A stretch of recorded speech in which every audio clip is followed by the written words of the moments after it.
Just as well, मेरी जितना भी पिछला वीक था, मैंने बेसिकली कोशिश की है आपके कंसेप्ट क्लियर करने की, आपकी जो आगे जाके आपने मिस्टेक्स करनी है उनको रिड्यूस करने की कोशिश की है। और आज आपको पता है कि हमने तमाम के तमाम बेसिक बिल्डिंग ब्लॉक्स पे बात की थी। हमने अल्फाबेट्स से शुरू किया था और हम पैराग्राफ तक आए थे। मेरा ख्याल है उस सीरीज का हमारा आज का लेक्चर जो है शायद सबसे अहम लेक्चर जो होगा वो आज का लेक्चर होगा। आज की क्लास के बाद आपके जितने भी डायग्नोस्टिक टेस्ट थे वो शाम तक आप तमाम लोगों को मिल जाएंगे। फिर बैठ के आपने एक दफा उनको देखना है। कल इंशाल्लाह मैं आपके साथ उन पे इंडिविजुअल डिस्कशन करूंगा। एक एक बच्चे के साथ हम अलग में इंशाल्लाह बात करेंगे। आज आपने बहुत चीजों पे तवज्जो देनी है। नोटबुक आप अपने साथ रखें और चीजों को आपने लिखना है। My dear son, English essay is basically the opinion of the writer. And dear son, when some teacher will use the word opinion, this means your point of view. This means your basically intake on any topic. You may say yes and you may say no as well. देखो ना, मेरा suppose करते हैं topic आता है कि if you have a dream you can achieve it. आप इससे एग्री भी कर सकते हैं, आप इससे डिसएग्री भी कर सकते हैं। मेरा ऐसे आता है कि इंफॉर्मेशन टेक्नोलॉजी ब्लेसिंग और कर्स। तो आपकी मर्जी है आप ब्लेसिंग पे जाएं, आपकी मर्जी है आप कर्स पे जाएं। मेरा ऐसे है प्लेजर ऑफ रीडिंग। तो लाजिम नहीं है तमाम के तमाम लोग एक ही प्लेजर ऑफ रीडिंग लिखेंगे, तमाम के तमाम एक जैसा प्लेजर ऑफ रीडिंग नहीं लिखेंगे। सो हर एक की अपनी राय है, जाती राय है। कोई कुछ लिखेगा, कोई कुछ लिखेगा। लेकिन what is my requirement, what is examiner requirement? My dear son, examiner requirement is that you are suppose to prove your opinion. कि आपको आपकी जो भी राय हो, आपकी जो भी राय हो, आप यस करें आप नो करें, बट आपने अपनी राय जो भी है उसको प्रूव करना है। So this is the opinion of the writer on some given topic. And if, my dear friend, I will like to talk about length, it is always consisted on 18 to 20 paragraph. ये हमेशा 18 to 20 paragraph पे मुश्तमिल होती है। But again, if I would like to talk about the essay, PMS essay, my dear friend, PMS essay is consisted on 12 to 15 paragraph. Reason ये है कि ऐसे की हमेशा जब भी ऐसे की लेंथ होगी, this always depend upon the time. आप समझें, मेडिसन आपने हर एक घंटे में 6 पैराग्राफ लिखने होते हैं। आपको याद होगा आपने अर्ली क्लासेस में भी ऐसे लिखे थे, लेकिन वो तो कोई 18 से 20 पैराग्राफ पे मुश्तमिल नहीं होते थे। वो तो हार्डली 3 से लेके 5 पैराग्राफ पे मुश्तमिल होते थे। सो ऐसे की लेंथ जो है ना वो टाइम पे डिपेंड करती है। ऐसे की लेंथ के मिनिमम पैराग्राफ की तादाद 3 होती है। 1 introduction, 1 body paragraph and 1 conclusion, and maximum कोई लिमिट नहीं है, वो टाइम पे डिपेंड करता है। By the way, maximum time जो है इंग्लिश ऐसे के लिए वो 3 आवर्स है। यहां पे मैं एक और आपको बात बताता हूं। इस साल 2021 में फेडरल पब्लिक सर्विस कमीशन वाले आपको ये भी कह सकते हैं कि right 2 essay on any of the following topics. एक नहीं गए, आपको 2 कहेंगे। टाइम चाहिए होगा। आप सीएसएस का सिलेबस पढ़ें तो सिलेबस के अंदर लिखा हुआ है, आज आपने पढ़ना है तमाम लोगों ने, वहां पे लिखा हुआ है कि examiner may ask you to write 1 or 2 essays। और मेरी ओपिनियन में अगर आपको 2 essay कह दिए जाएं तो आपको बहुत बड़ा एडवांटेज होगा। डियर इंडियन सिविल सर्विस में हमेशा 2 ऐसे लिखे जाते हैं। क्यों एडवांटेज होगा आपका? इंसान को हमेशा ज्यादा लिखने में प्रॉब्लम आती है। किसी एक टॉपिक पे 2500 लिखना अल्फाज बहुत मुश्किल काम है, लेकिन किसी टॉपिक पे 1000 से 1200 वर्ड्स लिखना आसान काम है। और एक और चीज और वो चीज ये है बेटे, जितने नंबर मार्क्स का मार्जिन बढ़ता जाता है, मीनिंग अगर मैं आपको 1000 में से नंबर दूं ना, तो शायद आप में से किसी को भी मैं 400 मार्क्स नहीं दूंगा। किसी भी क्वेश्चन के जितने टोटल मार्क्स ज्यादा होते हैं, उतनी एवरेज जो है वो मिनिमाइज होनी शुरू हो जाती है। आप देखें ना बेटे, 10 नंबरों का क्वेश्चन है, आप बहुत बुरे तरीके से भी करें, आप बहुत बुरे तरीके से भी करें ना, तो फिर भी आपको 4 नंबर मिल जाते हैं। तो आप समझे dear son, this would be your advantage अगर ऐसे हो जाए तो। और मुझे बहुत ज्यादा चांसेस हैं माइट भी हो जाए, तो उससे 2 इशू होंगे। एक तो ओवरऑल नंबर अच्छे आने शुरू हो जाएंगे, पास होने के चांसेस ज्यादा हो जाएंगे। मीन के 50-50 में से 20-20 लेने होंगे, और 20 लेना तो, या दोनों को मिला के 40 लेने होंगे, वो कोई इतना मुश्किल काम नहीं है। तो लेंथ कोई डिटरमिन, लेकिन अगर 3 घंटे का ऐसे आता है तो हम सपोज करते हैं इसकी length is always consisted on 18 to 20 paragraph. And my dear son, if I will count this into sentences, this is always consisted on 150 to 200 sentences. देखो ना, मैं बार बार शुरू से ही आपको एक ही बात कह रहा था कि I would like to work on your sentence formation. जिस लम्हे आपने, जिस दिन आपने अपने सेंटेंस फॉर्मेशन ठीक कर ली ना बेटे, फिर आपका कोई भी एग्जाम फेल नहीं होगा। ना तो सीएसएस का फेल होगा, ना पीएमएस का एग्जाम फेल होगा, ना ये वन पेपर होगा, ना ये तहसीलदार का एग्जाम फेल होगा। कोई भी एग्जाम फेल नहीं होगा। तो सिंपल हमने इसको क्या डिफाइन किया, मैंने कहा this is the opinion of the writer. Opinion mean your point of view on some given topic.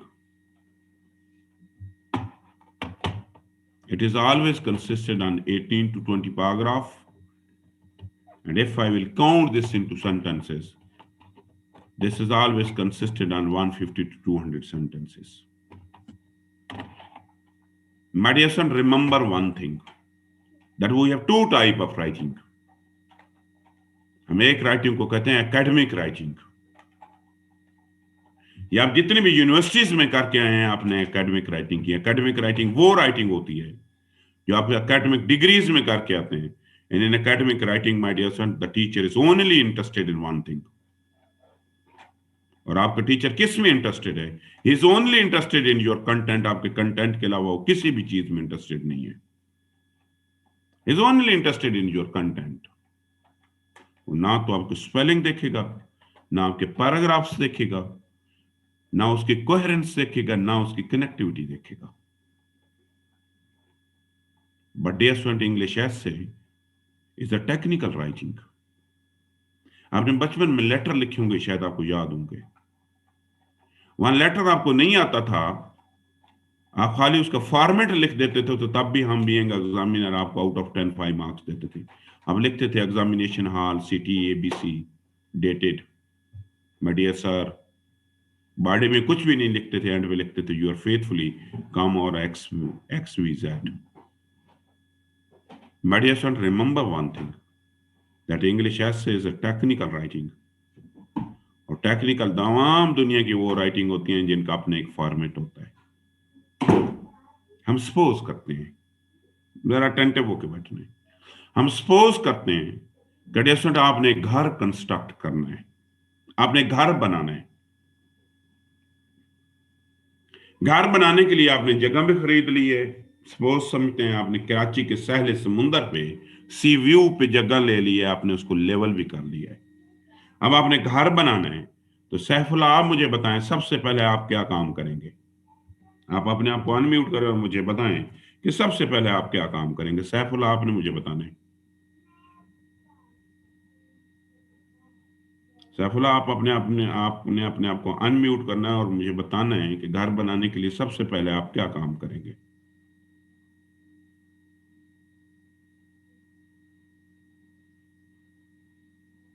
Sir हम खाका तैयार करेंगे सबसे पहले। हम आप सबसे पहले क्या करेंगे?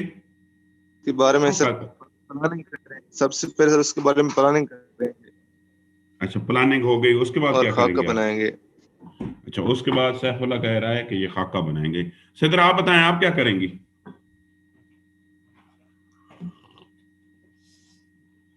सिद्रा, मैं सुन रहा हूं आपको। सर जिसको बनाना है उसको अरेंज करेंगे। जिसने, बनाना है आप मतलब मिस्त्री और वो। कस्टमर जी। अच्छा, वो अरेंज हो गया, उसके बाद क्या करोगी? सर फिर वो जो मटेरियल है वो कलेक्ट करेंगे। अच्छा, आप कितना मटेरियल खरीदेंगी सिद्रा? सर जितना रिक्वायर होगा, कितना रिक्वायर्ड होगा? जो सब जरूरत होगी। कैसे आपको पहले जरूरत का पता चलेगा? सर पहले बेस के लिए लेंगे और उसके बाद नहीं, ये फिर यही तो पूछ रहा हूँ, आपको जरूरत का कैसे अंदाजा होगा, कितनी जरूरत है? सर उसकी वो देख के कि कितने मरले का है। तो बेटा, तो फिर तो आप गलत डायरेक्शन पे जा रही है ना। सैफुल्ला सही कह रहा था। माय सन, जब भी सबसे पहले you are suppose to make its its design, या आप कह सकते हैं कि इसका मैप बनाएंगे। आप सबसे पहले खाका बनाएंगे, मैप बनाएंगे, ऐसा ही है बेटे। मैप ही आपको इस चीज के इंडिकेट करेगा कि आपके घर में कितने रूम्स होंगे, उसके कितने फ्लोर्स होंगे, और रूम्स और फ्लोर्स को देख के आप बताएंगे कि आप कितना मटेरियल खरीदेंगे। यकीन जाने इंग्लिश ऐसे में भी ऐसा होता है। हम उसका खाका का ख्याल नहीं रखते, हम उसके स्ट्रक्चर का ख्याल नहीं रखते, हम उसके डिजाइन का ख्याल नहीं रखते। हम अगेन वही मटेरियल मार्केट से खरीद के आ जाते हैं। मटेरियल का मतलब ये होता है कंटेंट। हम उसके टेक्निकल एस्पेक्ट को छोड़ देते हैं। आप मार्केट से जाके बेतहाशा कंटेंट खरीद के ले आते हैं, तो सारा जाया जाएगा आपका कंटेंट। इंग्लिश ऐसे में भी हम यही करते हैं। हमारे एक ही फोकस होता है कि डू और provide the maximum content without keeping in mind the technical aspect of your एसे। गलत बात हो गई ना, 100% गलत बात हो गई। तो डियर स्टूडेंट, आप गौर से जरा बात सुनिए। मैंने कहा we have two type of writings. मैंने एक को एकेडमिक राइटिंग कहा है, मैंने एक को एकेडमिक राइटिंग कहा है, और डियर स्टूडेंट मैंने दूसरी को टेक्निकल राइटिंग कहा है। जो आज तक आप करते आ रहे हैं ना यूनिवर्सिटीज में, किसी ने एमए किया है, किसी ने एलएलबी किया है, तो वहां टीचर किसी भी चीज में इंटरेस्टेड नहीं होता। He is only interested in one thing. और वो चीज क्या है? वो आपके इंफॉर्मेशन में। लेकिन यहां पे सीएसएस में या किसी भी इंग्लिश ऐसे में वो आपके कंटेंट से ज्यादा कुछ और चीजों में भी इंटरेस्टेड होगा। उसमें सबसे पहली है स्ट्रक्चर, डिजाइनिंग। आपने अक्सर सुना होगा, हम ऐसे में कहते हैं जी फलां की थीसिस स्टेटमेंट नहीं है, वहां फलां का टॉपिक सेंटेंस नहीं है, कि फलां ने इसका स्टार्ट सही नहीं किया है, जी कोहेरेंस नहीं है, कनेक्टिविटी नहीं है। इन तमाम चीजों का, इन तमाम एस्पेक्ट का आपको बहुत ज्यादा ख्याल रखना पड़ेगा। माय डियर फ्रेंड, इंग्लिश ऐसे में ये नहीं है एग्जामिनर आपको हाउ 100 आउट ऑफ 100 मार्क्स देगा। एग्जामिनर आपको 100 आउट ऑफ 100 मार्क्स दे ही नहीं सकता। डियर फ्रेंड, इन नंबरों को डिवाइड किया गया है, और सबसे पहली चीज है स्ट्रक्चर। हम स्ट्रक्चर को कहते हैं how how to combine your paragraph and sentences in some given format. 20 नंबर इस चीज के हैं, और सबसे ज्यादा नंबर इसी चीज के हैं। मैं अक्सर स्टूडेंट्स को देखता हूं कि स्ट्रक्चर में जब वो आउटलाइन बनाते हैं या इंट्रोडक्शन बनाते हैं, आउटलाइन और इंट्रोडक्शन में डिफरेंशिएट ही नहीं करते। Body paragraph always look like a introduction. बेटे, ये ऐसा ही है जैसे कि आप एक घर बनाए ना, घर के तमाम रूम्स जो होंगे, हम उन्हें रूम्स कहेंगे। जैसे कि के तमाम इंग्लिश ऐसा ऐसे में जो तमाम चीजें लिखी जाएंगी, हम उसे पैराग्राफ कहेंगे। अब मेरा दूसरा क्वेश्चन ये है कि आपके ड्राइंग रूम और आपके लिविंग रूम और आपके किचन का क्या इंटीरियर डिजाइन एक जैसा होगा?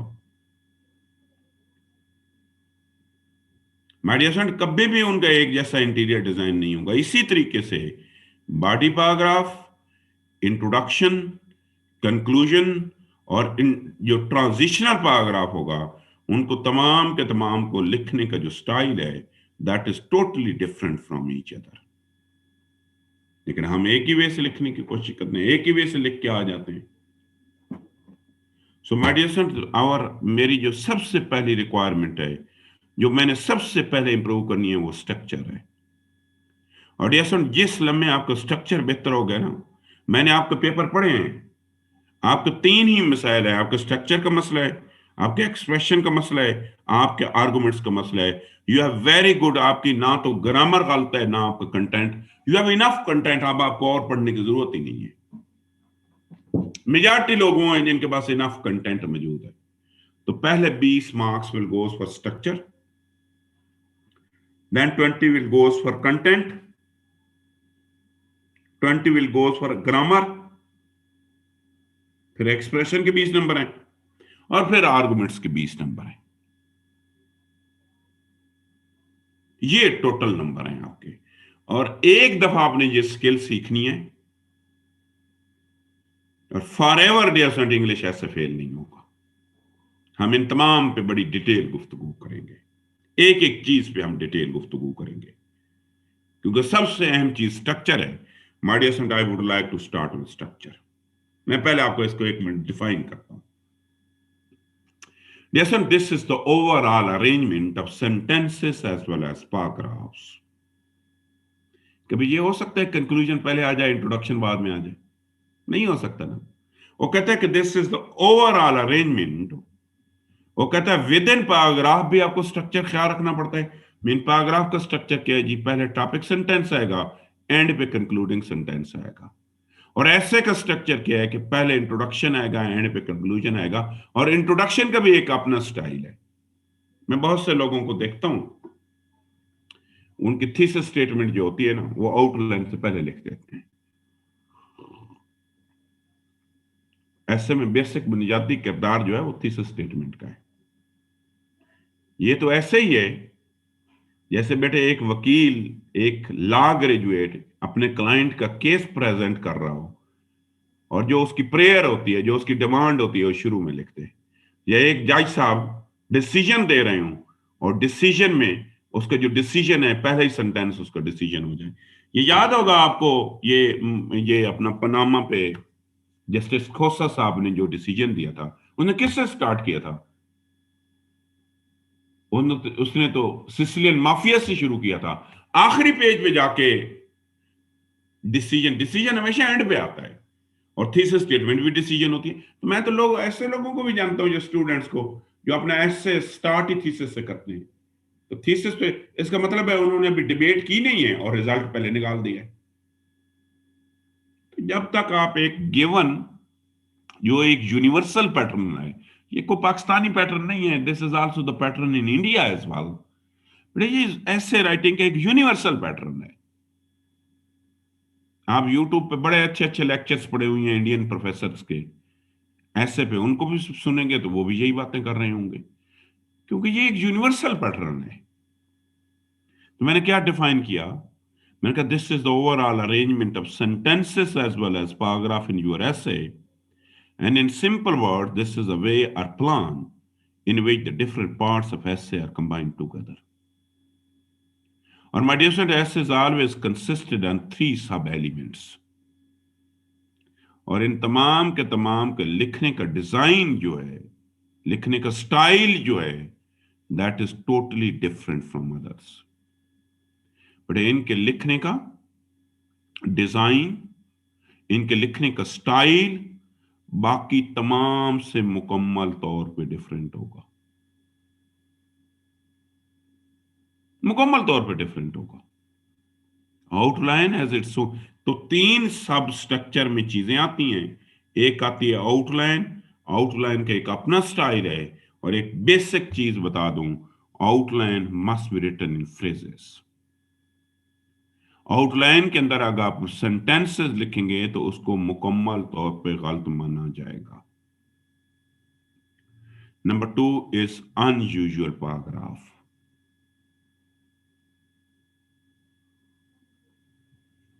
अनयूजुअल पैराग्राफ 20% बनाते हैं। इनका अपना एक लिखने का अंदाज है। तीसरी चीज है usual paragraph. My dear son, they will make the 75% of essay. Major essay का पोर्शन यूजुअल पे है, जिसमें उर्फ आम में आप बॉडी पैराग्राफ कहते हैं। They have their own style as well. जब तक इनके आपको स्टाइल या जो रिक्वायर्ड यूनिवर्सल फॉर्मेट है आप उसको फॉलो नहीं करेंगे, माय डियर सन, उस वक्त आपका कोई भी इंग्लिश ऐसे का एग्जाम जो है वो पास नहीं होगा।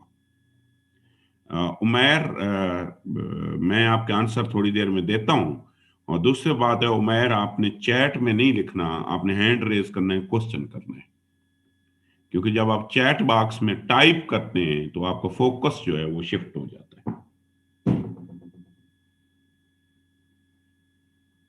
मैं एंड पे आपका जवाब दूंगा कि आपने कहा कि टॉपिक, सेंटेंस और थीसिस स्टेटमेंट में क्या फर्क होता है।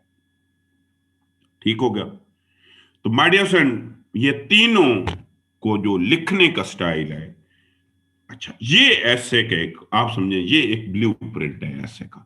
ऐसे always look like this one. इस मैप को गौर से देखें। This map has been taken by the books that has been recommended by federal public service commission.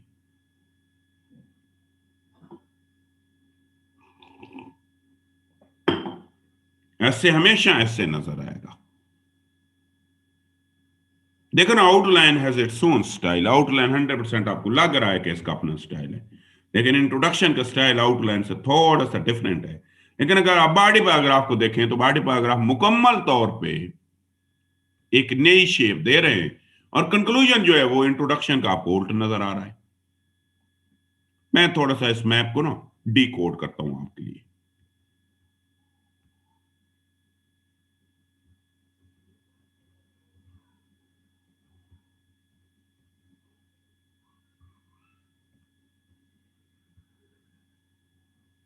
यहां पे मैंने अल्फाबेट्स लिखे हैं। एक अल्फाबेट डिस्टेंस, ये एक डिस्टेंस है ए से, पॉइंट ए से लेके बी तक।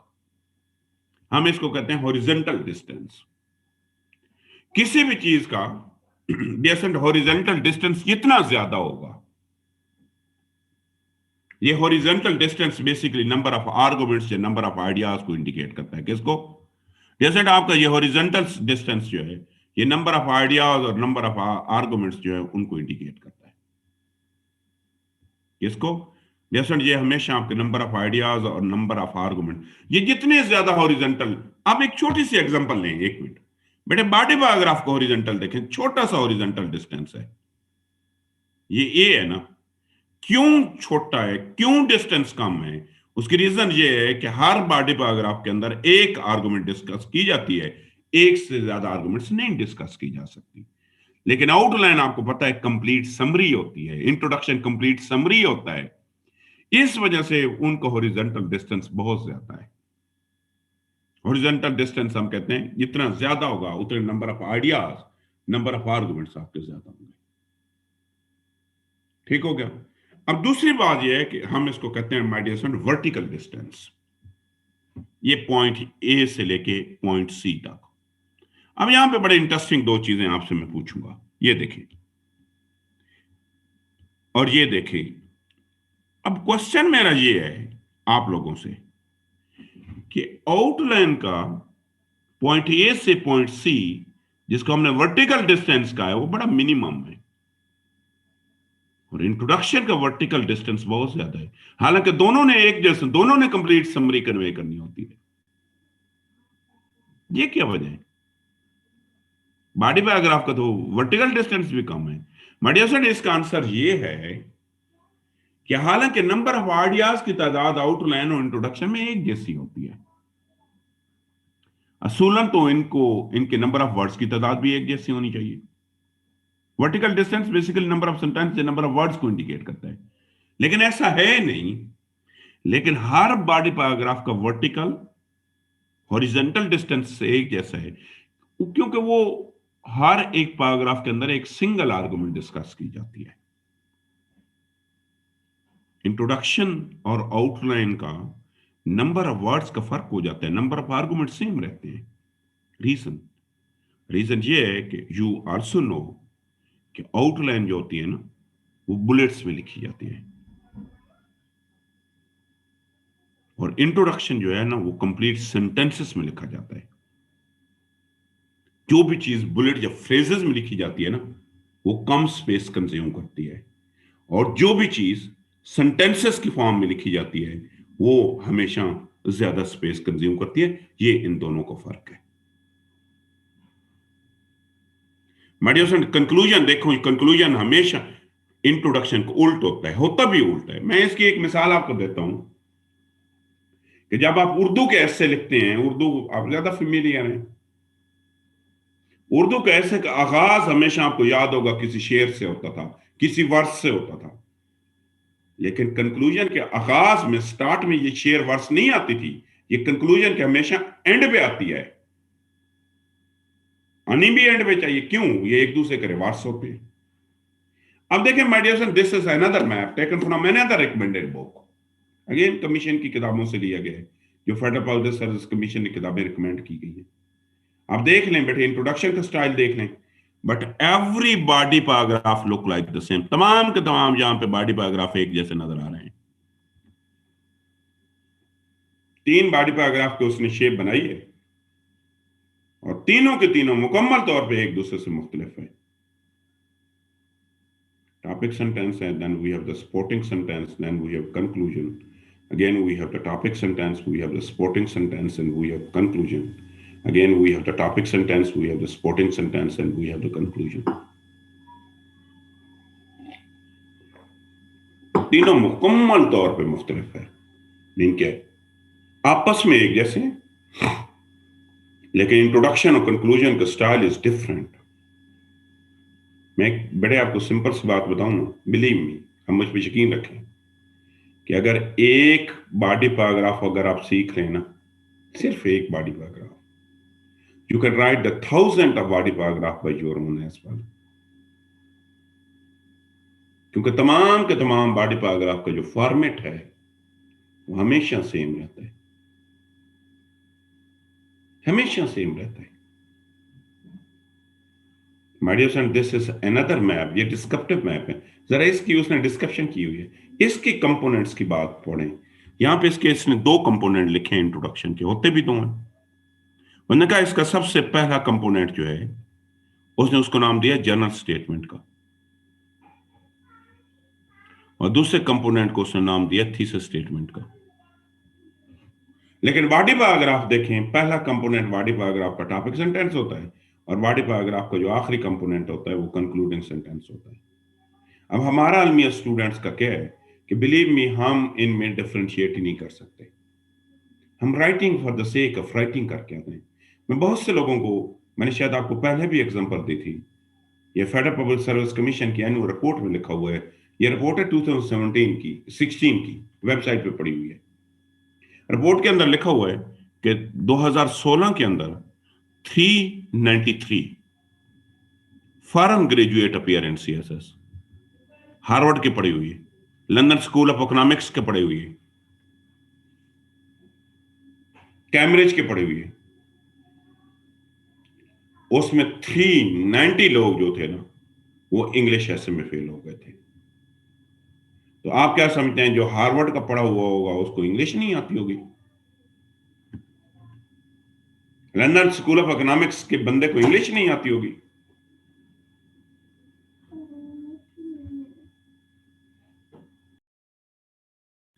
माय डियर सन, उनको इंग्लिश आती है, लेकिन reason, this is not the examination to check your English. ये एग्जाम ही नहीं है आपको इंग्लिश को चेक करने का। इंग्लिश के अगर आपने इंग्लिश को चेक करना है तो दूसरा पेपर हमारे पास मौजूद है, इंग्लिश ग्रामर एंड कंपोजिशन का। बड़े इसमें इंग्लिश के साथ साथ चंद और चीजें भी मैंने बताया है ना। वहां पे आपने पोर्शन पढ़े थे, ग्रामर तो एक पोर्शन है वहां पे, और भी हमारे चंद एक पोर्शन हैं। तो माय डियर सर, जब तक आपका फॉर्मेट ठीक नहीं होगा, और जिस लम्हे आपने फॉर्मेट ठीक कर लिया ना, आप लोगों की अंग्रेजी वैसे भी ठीक है, अंग्रेजी आती है आपको। अब my dear friend, once again I would like to, मैं बार बार, आपको पता है एक चीज मैं बार बार जिक्र कर रहा हूं पैराग्राफ का।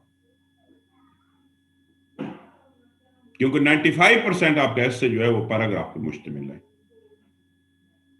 हम अभी हालांकि आपके इल्म में होना चाहिए कि आउटलाइन शुरू में आती है, आउटलाइन पहले आती है, लेकिन अभी फॉर टाइम बीइंग हम आउटलाइन को ऐसे, आपका आउटलाइन से स्टार्ट होगा, लेकिन फॉर टाइम बीइंग आउटलाइन को मैं स्किप करूंगा। फॉर टाइम बीइंग हम आउटलाइन को स्किप करेंगे। मैं क्या पैराग्राफ को पढ़ूंगा? मैं डियर इसको डिफाइन करूंगा, the paragraph is the combination of 6 to 8 sentences. कि जब भी आपने कोई पैराग्राफ पढ़ना है, जब भी आपने कोई पैराग्राफ लिखना है, उसकी हमेशा एक रिक्वायर्ड लेंथ है। मैं एक आइडियल बता रहा हूं, लेकिन कोई मैथ नहीं है ये, और ना आपने काउंट करने हैं, आपने एक वैसे अंदाजा रखना है। बेसिकली जो रिक्वायर्ड है ना, जो डेफिनेशन है पैराग्राफ की, वो है 4 to 9 सेंटेंसेस। अगर 4 से कम होंगे तो वो भी पैराग्राफ नहीं होगा, अगर 9 से ज्यादा हो जाएंगे तो वो भी पैराग्राफ नहीं होगा। अगर मैं पेज की बात करूं तो हाफ अ पेज। लेकिन एक आइडियल जो हम कहते हैं ना, हम कहते हैं this is always consisted on 6 to 8। और यहां पे एक और चीज भी मैं बताऊं, माय डियर, जिस लम्हे आपको पैराग्राफिंग आ गई ना, आप प्रेसी के भी एक्सपर्ट होंगे। क्यों? आज जाके आप कोई प्रेसी काउंट कर लें, बट आपकी प्रेसी में हमेशा 6 से 9 सेंटेंसेस होंगे, ना 6 से कम होंगे ना 9 से ज्यादा होंगे। रीजन, क्योंकि वो बॉडी पैराग्राफ होता है। और जिस लम्हे आपको बॉडी पैराग्राफ की फॉर्मेशन का पता चल जाएगा, तो आपकी प्रेसी ऑटोमेटिकली ठीक होनी शुरू हो जाएगी। प्रेसी में एग्जामिनर हर वक्त यही कहता है ना, किसी से पढ़ने जाए तो आपको कहेगा कि find out the topic sentence. क्या डिफाइन इसको मैं करूंगा? माय डियर फ्रेंड, इसको मैंने डिफाइन किया कि this is the combination of 6 to 8 sentences.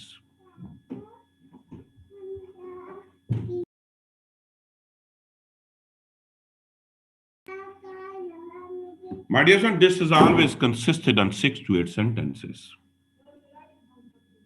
Minimum 6 and maximum 8 sentences. There should be single argument in one paragraph. You are not supposed to add more than one. आपके हमेशा paragraph में एक argument होगी। हम क्या करते हैं, हम 10-10 आर्गुमेंट से एक पैराग्राफ में लिखने की कोशिश करते हैं। There must be the single argument, not more than one argument.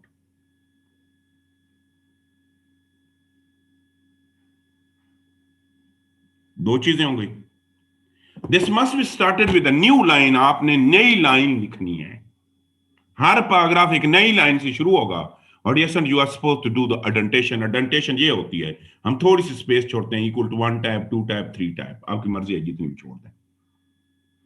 तो बेसिकली पैराग्राफ की आपको मैंने 4 रिक्वायरमेंट बताई, 6 to 8 sentences, single argument, you are supposed to do the adentation, और जब भी एक पैराग्राफ से दूसरे पैराग्राफ की तरफ जाना है, लाइन दरमियान में नहीं छोड़नी। मेरा अब again I would like to ask the question. मेरा क्वेश्चन ये है, बड़ा सिंपल सा क्वेश्चन है, और क्वेश्चन है सैका से। सैका आपने मुझे बताना है, आप अपने आप को जरा अफ्रेज, सैका अफ्रेज। सैका, मुझे ये आप बताएं कि जो इंट्रोडक्शन होता है उसके अंदर एक आर्गुमेंट्स होती है या एक से ज्यादा होती है?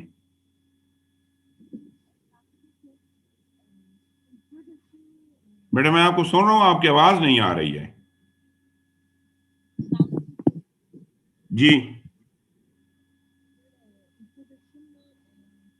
बेटे आवाज नहीं आ रही है, बिल्कुल नहीं आ रही है। अब कुछ आ रही है।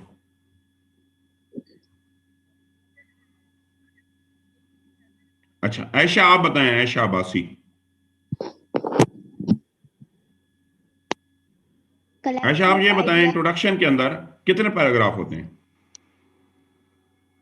सॉरी, इंट्रोडक्शन के अंदर सिंगल आर्गुमेंट्स होती है या एक से ज्यादा आर्गुमेंट्स होती हैं? सर मल्टीपल आर्गुमेंट्स होते हैं। तो फिर क्या वो पैराग्राफ नहीं होता? क्योंकि हमने तो पैराग्राफ को डिफाइन किया है कि एक आर्गुमेंट होगी। सर इंट्रोडक्शन का लाइक स्ट्रक्चर डिफरेंट होता है ना, जैसे मतलब उसमें मतलब नहीं, जो एक आउटलाइन मिनट, मैंने आर्गुमेंट्स आपको ये बताइए कि एक पैराग्राफ के अंदर एक आर्गुमेंट्स होगी, ऐसे ही है? जी। मैंने क्वेश्चन किया है कि इंट्रोडक्शन में कितनी आर्गुमेंट्स होती हैं? सर एक से ज्यादा? आर्गुमेंट्स तो ज्यादा ज्यादा होती हैं। तो इसका मतलब ये है कि इंट्रोडक्शन पैराग्राफ नहीं होता। सर उसमें आर्गुमेंट्स को हम लाइक अलग अलग अलग तरह से प्रूव नहीं कर रहे होते हैं उसे। नहीं, आर्गुमेंट्स तो ज्यादा होती हैं ना, एक से ज्यादा ही होती हैं। सिर्फ मेंशन कर रहे होते हैं, प्रूव वो बेटे बॉडी बेशक पर। मेंशन भी कर रहे होते हैं, लेकिन होती तो ज्यादा है ना। जी जी। तो फिर पैराग्राफ वो नहीं होता, या होता है?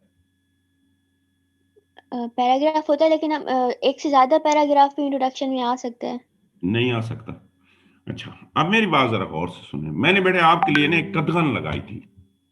कथगन ये लगाई है कि एक पैराग्राफ के अंदर एक आर्गुमेंट्स आएगी, एक से ज्यादा नहीं आएंगी, और उसकी लेंथ भी 6 to 8 होगी, 8 से लेंथ भी इंक्रीज नहीं करेगी। अब मैंने क्वेश्चन किया इंट्रोडक्शन। बेटे इंट्रोडक्शन के अंदर कभी भी सिंगल आर्गुमेंट्स नहीं होती, एक से ज्यादा आर्गुमेंट्स होते हैं। There would be more than one arguments, एक चीज। और दूसरी चीज, बड़ा सिंपल सा फार्मूला है। जब एक आर्गुमेंट के लिए वी हैव 6 सेंटेंसेस, जब एक से ज्यादा आर्गुमेंट्स होंगे तो हमारे सेंटेंसेस भी इंक्रीज कर जाएंगे। जब इस रूल को, दो दो रूल है, 6 to 8 और सिंगल आइडिया। जैसे जब इस रूल्स को मैं फॉलो नहीं करूंगा, मीन कि या तो 6 से 8 से एक्सीड कर जाए, बिल्कुल कर जाएगा जब पूरी समरी होगी, या कभी कभी रिड्यूस हो जाता है। दोनों सूरतों में हमने पैराग्राफ को दो सूरतों में डिवाइड किया हुआ है। एक है यूजुअल, वो पैराग्राफ जो इस डेफिनेशन को फॉलो करेंगे वो यूजुअल पैराग्राफ कराएंगे, बॉडी पैराग्राफ। और वो पैराग्राफ जो इस डेफिनेशन को फॉलो नहीं करेंगे वो अनयूजुअल पैराग्राफ कराएंगे। अब आते हैं अनयूजुअल, जरा इसको रीड आउट करें। अभी हम 5 मिनट की ब्रेक लेते हैं। आप पहली चीजें थोड़ी सी समझ लें, हम 5 ताकि डाइजेस्ट कर लें, फिर 5 मिनट बाद में यहां से स्टार्ट लेता हूं। जरा इनको देख लें।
अच्छा डियर स्टूडेंट, मैं एक दफा थोड़ा सा फिर एक दफा रिवीजन करने की कोशिश करूंगा। मैं यहां से स्टार्ट लूंगा। मैंने कहा dear student, English essay is the opinion of the writer on some given topic. English essays basically consisted on 6 requirement, not 5, sorry। उसमें जो सबसे अहम और मेजर रिक्वायरमेंट है this is known as a structure. और 90% सीएसएस का failure जो है वो स्ट्रक्चर की वजह से होता है। We have structure, we have content.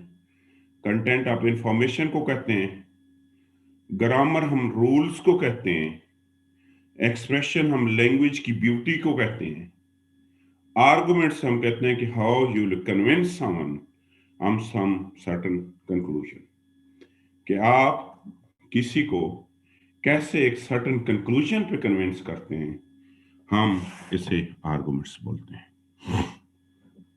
Then dear, जब मैं आगे मूव किया मैंने आपको स्ट्रक्चर बताया।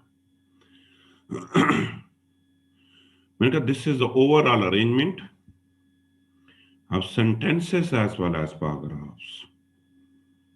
In simple words, this is a way or plan in which the different parts of essay are combined together, and we have 3: outline, unusual paragraph, and number 3 is the usual paragraph.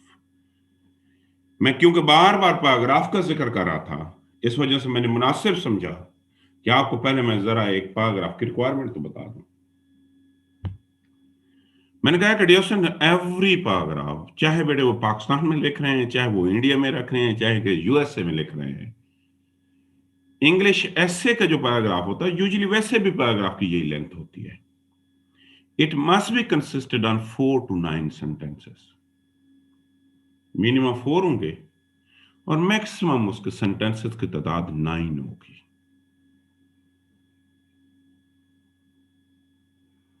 दूसरी बात, हर paragraph के अंदर एक single argument होगी, एक से ज्यादा arguments paragraph में हो ही नहीं सकती।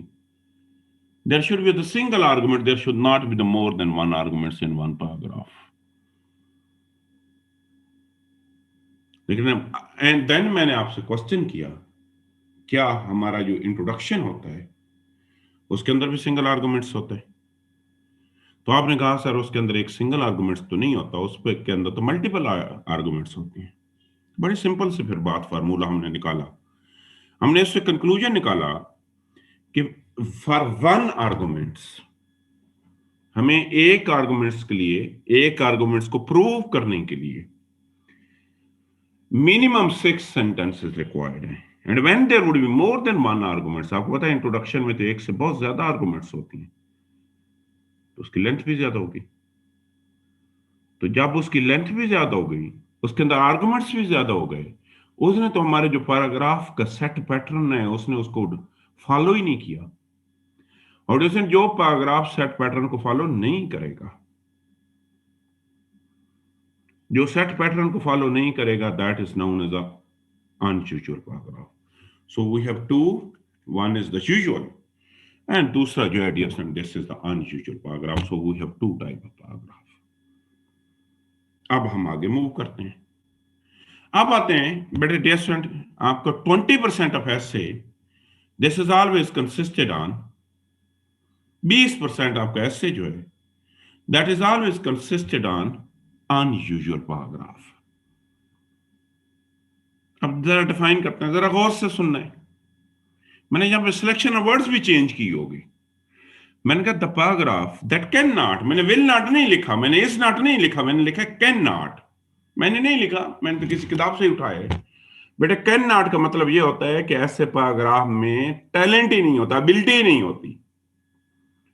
The paragraph that can not follow the given definition, वो पैराग्राफ जो हमारी गिवन डेफिनेशन है उसको फॉलो नहीं करेगा। दैट इज, गिवन डेफिनेशन क्या है? 6 to 8 single argument, that is known as unusual. कि चाहे वो 6 से 8 से एक्सीड करेगा, हम 4 to 9 कह लेते हैं, चाहे अगर 4 to 9 से एक्सीड करेगा तो तब भी जो अनयूजुअल होगा, अगर 4 to 9 से कम रह जाएगा तो तब भी अनयूजुअल होगा। The paragraph that will not follow the given definition, that is 6 to 8 sentences, हम हर सूरत में ऐसे पैराग्राफ को अनयूजुअल कहेंगे।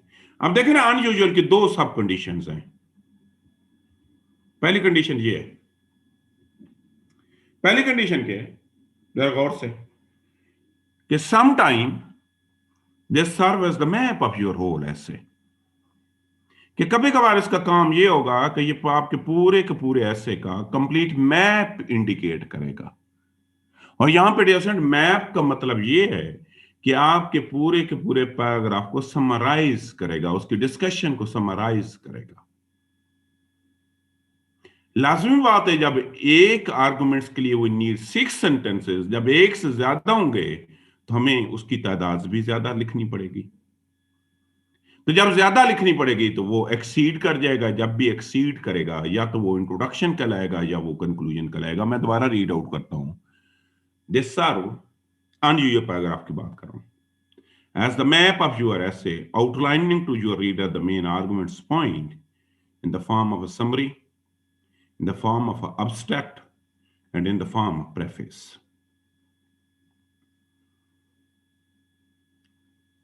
तो इसका मतलब समरी देगा तो एक्सीड कर जाएगा, अब्स्ट्रैक्ट देगा तो एक्सीड कर जाएगा, और जब भी वो एक्सीड करेगा वो अनयूजुअल कहलाएगा, और जब भी एक्सीड करेगा या तो वो इंट्रोडक्शन कहलाएगा या वो कंक्लूजन कहलाएगा। कभी कभार ऐसा नहीं भी होता, ये भी जरा सोचने समझने वाली बात है। कभी कभार ऐसा नहीं भी होता।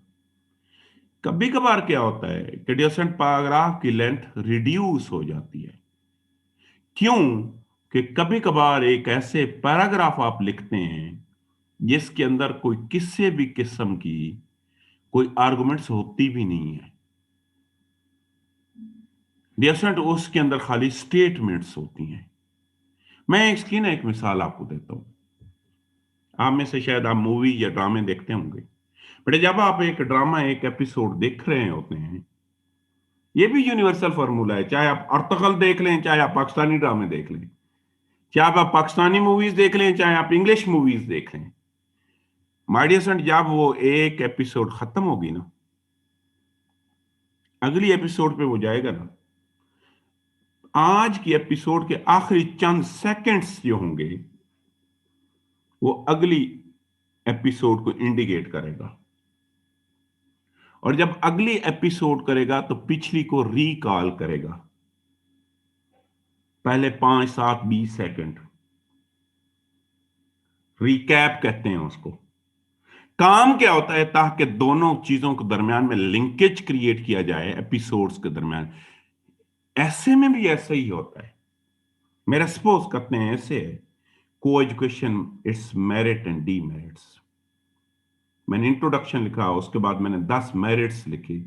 मेडिएशन फॉरन डीमेरिट्स की, जैसे ही एपिसोड मैं फॉरन डीमेरिट्स की तरफ मूव नहीं करूंगा। हम इसको ट्रांजिशन कहते हैं, और ट्रांजिशन का मतलब होता है चेंज इन थॉट्स। हमने आज एक बात लिखी है, उस बात को मीन के 10 कागज लिखी हैं। जब मैं 10 कागज खत्म करूंगा, मैं कंसिक्वेंसेस की तरफ मूव करूंगा, तो मैं फौरन मूव नहीं कर सकता। वहां पे एक छोटा सा पैराग्राफ आएगा, बिल्कुल छोटा सा। उस पैराग्राफ का ट्रांजिशन काम होगा। ट्रांजिशन का काम होगा कि ऊपर वाली डिस्कशन को नीचे वाली डिस्कशन के साथ लिंक किया जाएगा, और जब वो लिंक करता है ना, उसके अंदर कोई आर्गुमेंट्स नहीं होती। जब आर्गुमेंट्स नहीं होती तो उसकी लेंथ कम हो जाती है। मैंने कहा कभी कभार एक पैराग्राफ का काम ये होता है कि उसने दो सेक्शन के दरमियान लिंकेज क्रिएट करना होता है, और जब वो लिंकेज क्रिएट करता है उसकी लेंथ रिड्यूस हो जाती है। उसके मिनिमम 1 सेंटेंस लेंथ होता है, मैक्सिमम 2 सेंटेंसेस होते हैं, और उसका काम होता है एक सेक्शन को दूसरे सेक्शन के साथ लिंक करना, और ऐसे पैराग्राफ भी अनयूजुअल पैराग्राफ कहलाते हैं। तो सिंपल फार्मूला ये हुआ कि जो गिवन डेफिनेशन सिंगल आर्गुमेंट और 6 to 8 सेंटेंसेस को फॉलो नहीं करेंगे, हम उसे अनयूजुअल पैराग्राफ बोलेंगे। And my dear student, we have 3 type of unusual paragraph. हमारा इंट्रोडक्शन भी अनयूजुअल है, हमारा कंक्लूजन भी अनयूजुअल है, और हमारा ट्रांजिशन पैराग्राफ जो है इसको भी हम अनयूजुअल पैराग्राफ बोलते हैं। You know that your essay will start with introduction, and let me, my dear son, start with introduction. अब हम इंट्रोडक्शन स्टार्ट करते हैं, लेकिन इंट्रोडक्शन स्टार्ट करने से पहले ये चंद एक टॉपिक्स हैं, ये आप अपने रजिस्टर पे लिख लो, और रजिस्टर के किसी ऐसे पेज पे लिखने हैं यहां तक इनको असेस करना आपके लिए बड़ा आसान हो। क्या करना? असेस करना, क्योंकि मैं बार बार इन्हीं टॉपिक का जिक्र करूंगा। लिख लें जरा जल्दी जल्दी, और पेज की ऐसी कोई मेन पेज पे लिखें जहां तक इनको ढूंढना आपके लिए बड़ा आसान हो। लिखें जरा, 2 मिनट इनको लिख लें, then we will move forward.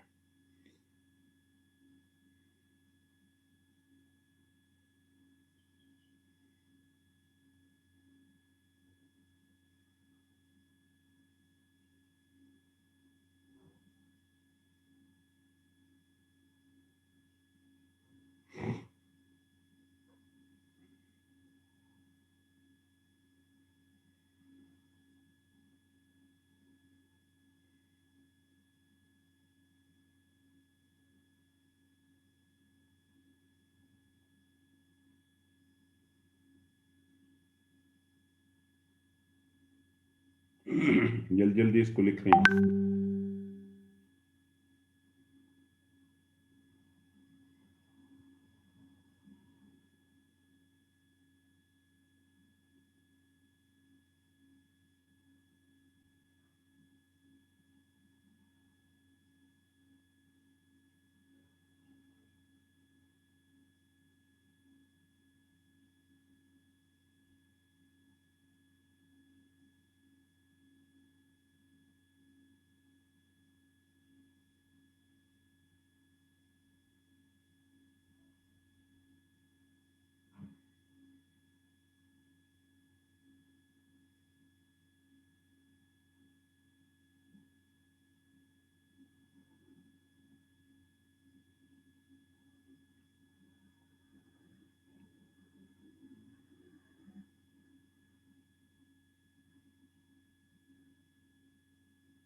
अच्छा, अब आप तमाम लोगों ने, सपोज करते हैं आप तमाम लोगों को टॉपिक है cause of terrorism in Pakistan.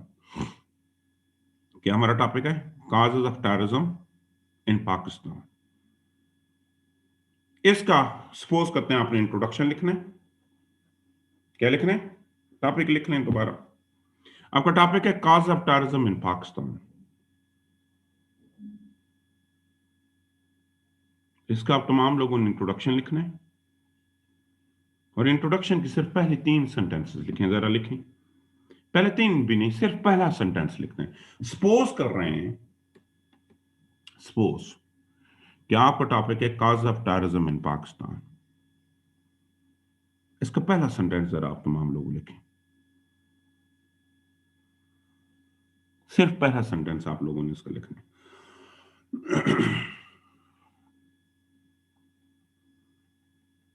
मैं पूछूंगा, आप जरा इसका पहला टॉपिक है, इंट्रोडक्शन है आपका, टॉपिक है cause of terrorism in Pakistan. इसका आप तमाम लोगों ने पहला फर्स्ट सेंटेंस लिखना है।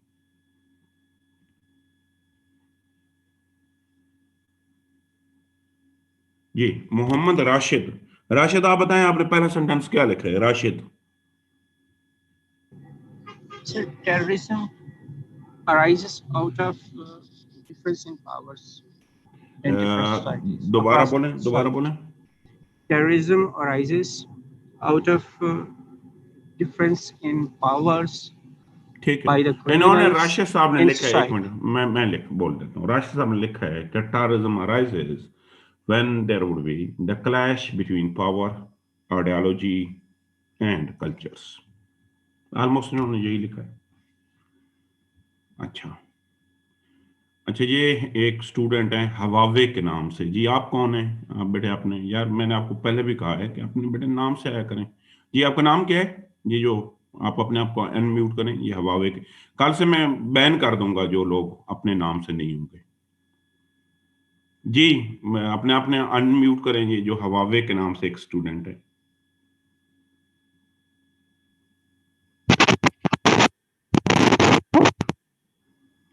जी आपने क्या लिखा है? आप सॉरी पहले अपना नाम बता दो।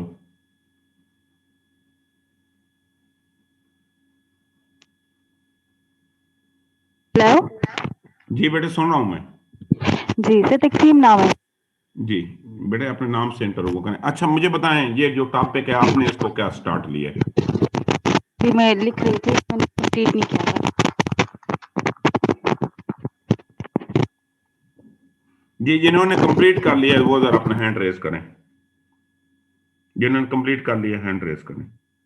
जी खटक साहब आपने क्या लिखा है? साद।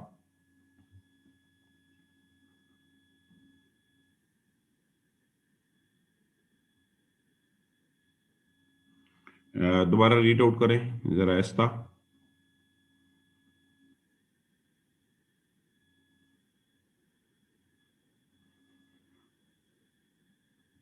So he has stated that one of the menace that this country has faced since its inception is terrorism. जी गफार साहब आपने क्या लिखा है? अब्दुल गफार।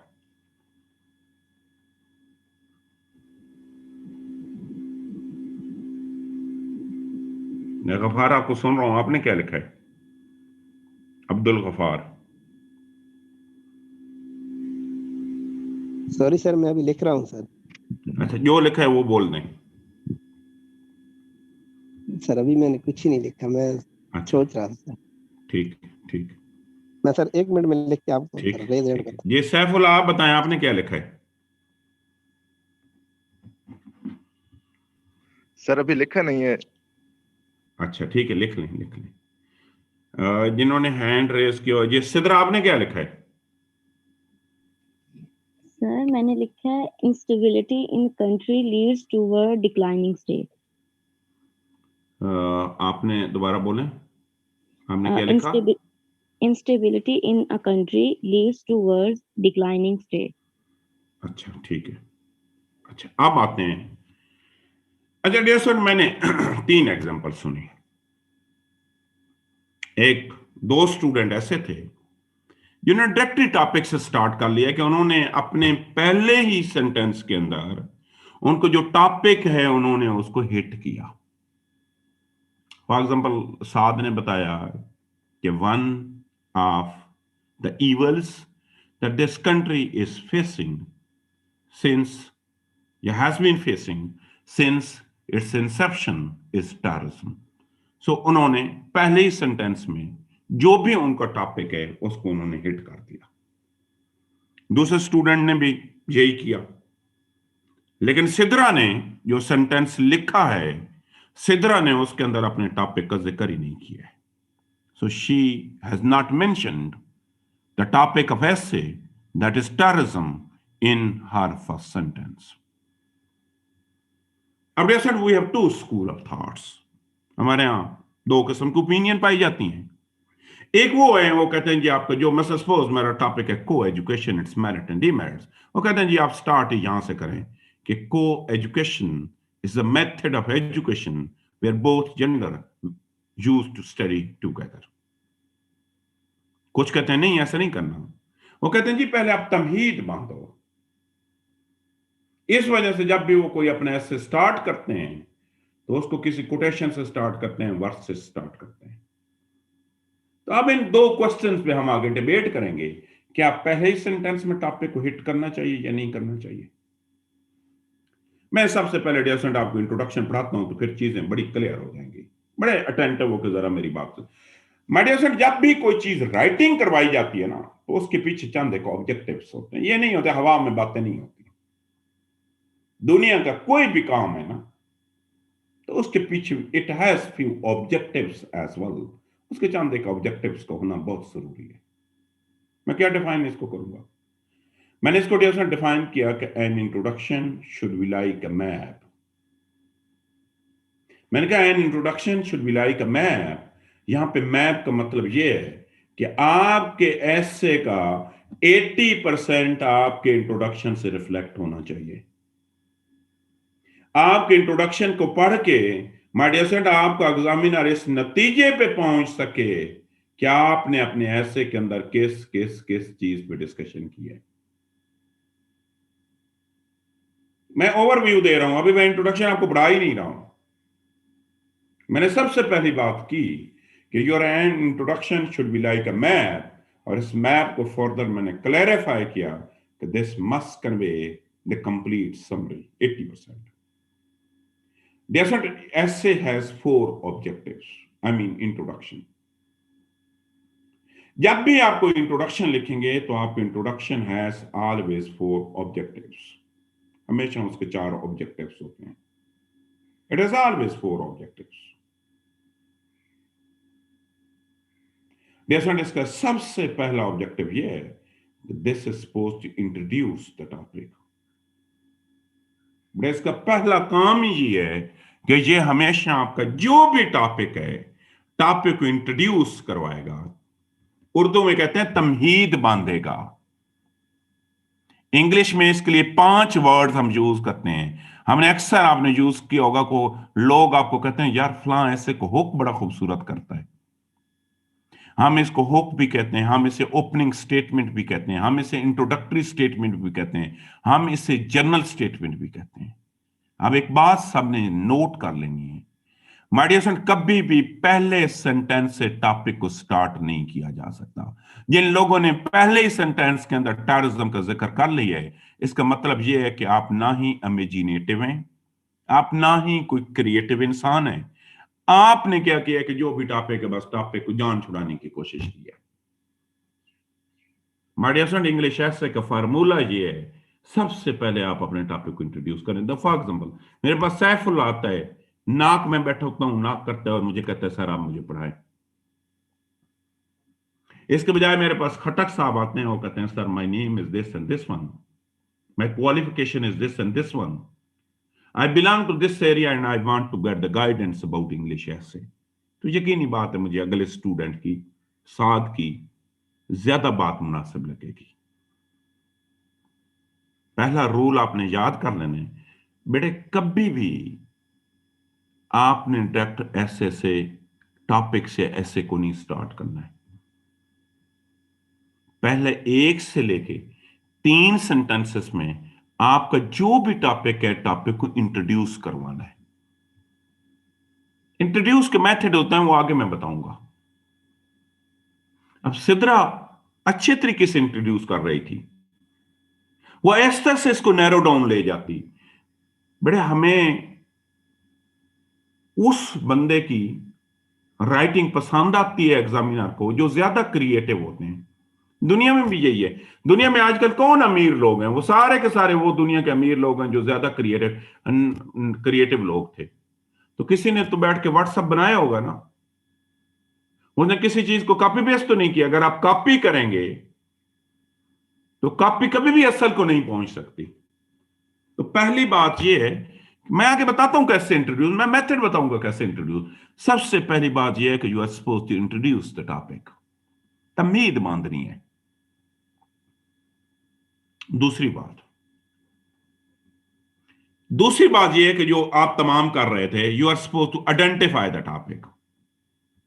जैसे कि साथ कर रहा था या जैसे कि दूसरे स्टूडेंट ऐशा कर रही थी, आपका जो भी टॉपिक है उसके बाद पहले 3 सेंटेंस के बाद आप सही लिख रहे थे जी, Pakistan has been facing this evil since its inception. Mean के जो भी टॉपिक है, लेमन टर्म्स में 2 चीजें होती हैं आइडेंटिफाई के अंदर।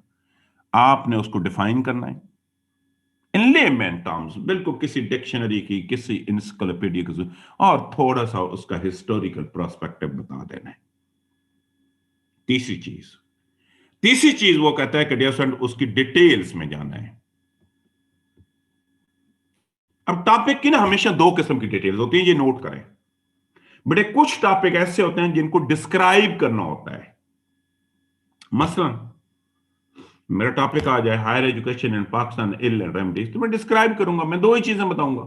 मैं उसके एक इल्स बताऊंगा, एक मैं उसकी रेमेडीज बताऊंगा, और हो सकता है मैं कंसिक्वेंसेस या कोई केस स्टडी ऐड कर दूं।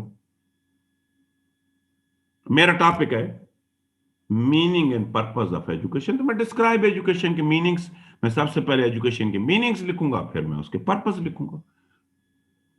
टॉपिक आता है democracy and literacy do not move together, तो मैं अगेन उसकी डिटेल्स बताऊंगा कि कैसे। तो कुछ ऐसे होते हैं यहां पे चीजों की आपने डिटेल्स में जाना। तो मोस्टली डिटेल्स जो होती हैं वो कॉजेज, कंसिक्वेंसेस, सॉल्यूशन की फॉर्म्स में होती हैं, लेकिन कभी ऐसे नहीं भी होता। वो आगे आज ही मैं पढ़ाऊंगा टाइप्स ऑफ ऐसे, तो ये चीजें आपको तब समझ आ जाएंगी। कुछ ऐसे माय डियर स्टूडेंट ऐसे होते हैं यहां आपने चीजों की कॉजेस, कंसिक्वेंसेस, सॉल्यूशन नहीं बताने होते, बल्कि आपने चीजों से या तो एग्री करना होता है या आपने डिसएग्री करना। देखो ना, फॉर एग्जांपल ऐसे आया इंफॉर्मेशन टेक्नोलॉजी, ब्लेसिंग और कर्स, ओ और का लफ्ज आएगा, तो लाजिम बात है या तो आपकी उसकी ब्लेसिंग्स लिखेंगे या आप उसके कर्स लिखेंगे।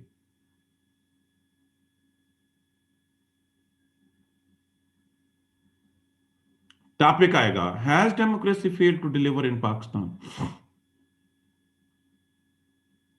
अगेन डियर स्टूडेंट, या उससे आप एग्री करेंगे या लाजमी बात है आप उससे डिसएग्री करेंगे, तीसरी तो बात ही नहीं है। तो सराउंडिंग डिटेल्स की जब मैंने बात की है ना, तो दो काम करेंगे आप सराउंडिंग डिटेल्स में। अगर डियर स्टूडेंट डिस्क्रिप्टिव ऐसे, या तो आप समझो आपने डिटेल्स बताओगे, और डियर स्टूडेंट अगर आपने डिटेल्स नहीं बतानी, जब आपने डिटेल्स नहीं बतानी, तो आप उससे या तो एग्री करोगे या आप उससे डिसएग्री करोगे। मैं तमाम चीजों के आगे वजाहत बताता हूं, मैं अभी एक ओवरव्यू आपको दे रहा हूं। तीसरी जो आखिरी रिक्वायरमेंट ऐसे की है इंट्रोडक्शन की, जैसे route the essay toward the final conclusion, कि आपका एसे जो है उसको एक फाइनल लाइन की तरफ ले जाएंगे, उसको उसका क्रक्स बता देंगे। क्रक्स में दो चीजें करेंगे, एक तो आप पूरी की पूरी डिस्कशन को समराइज कर दोगे, और दूसरा आप क्या करोगे कि आप उसका फ्यूचर भी इंडिकेट करोगे कि आगे जाके आपने क्या क्या क्या क्या लिखना है। तो my dear friend, it is always, कितने रिक्वायरमेंट हैं? 4। मैं बड़ी डिटेल में जाता हूं, अभी मुझे 1 मिनट दे दें। मैंने कहा कि बेटे सबसे, अगर इनमें से एक भी आपकी रिक्वायरमेंट जो ऑब्जेक्टिव मिसिंग होगा ना, तो आप कैसे ठीक नहीं होगा, आप कैसे ही गलत होगा। नंबर 1 मैंने आपका जो भी टॉपिक है उसको इंट्रोड्यूस करवाना है। नंबर 2 मैंने कहा उसको आइडेंटिफाई करना है। नंबर 3 उसकी सराउंडिंग डिटेल्स बतानी है। और 4th मैंने कहा route the essay toward the final conclusion. ये 4 काम आपने करने हैं।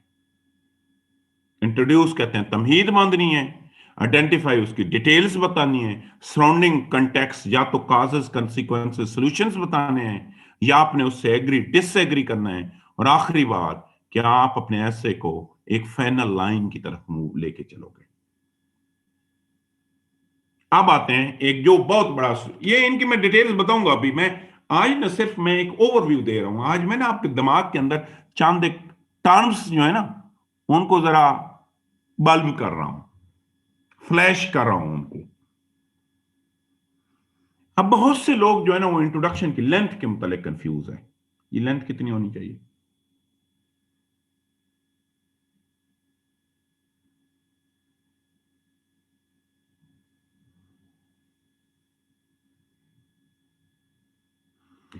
दिस इज ऑलवेज, मैं 1 मिनट पहले क्वेश्चन आपसे पूछता हूं।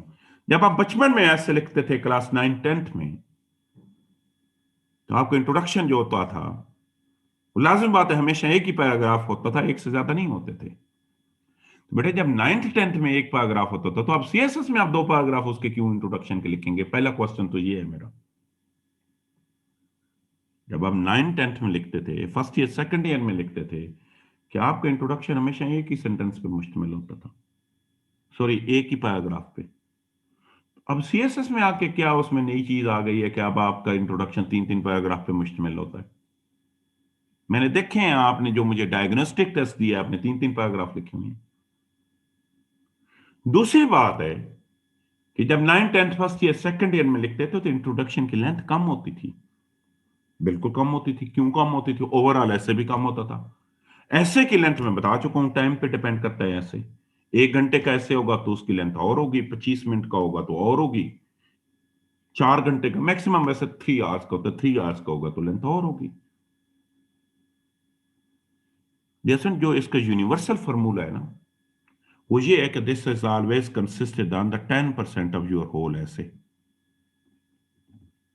अगर ऐसे आपका 20 सेंटेंसेस पे है ना,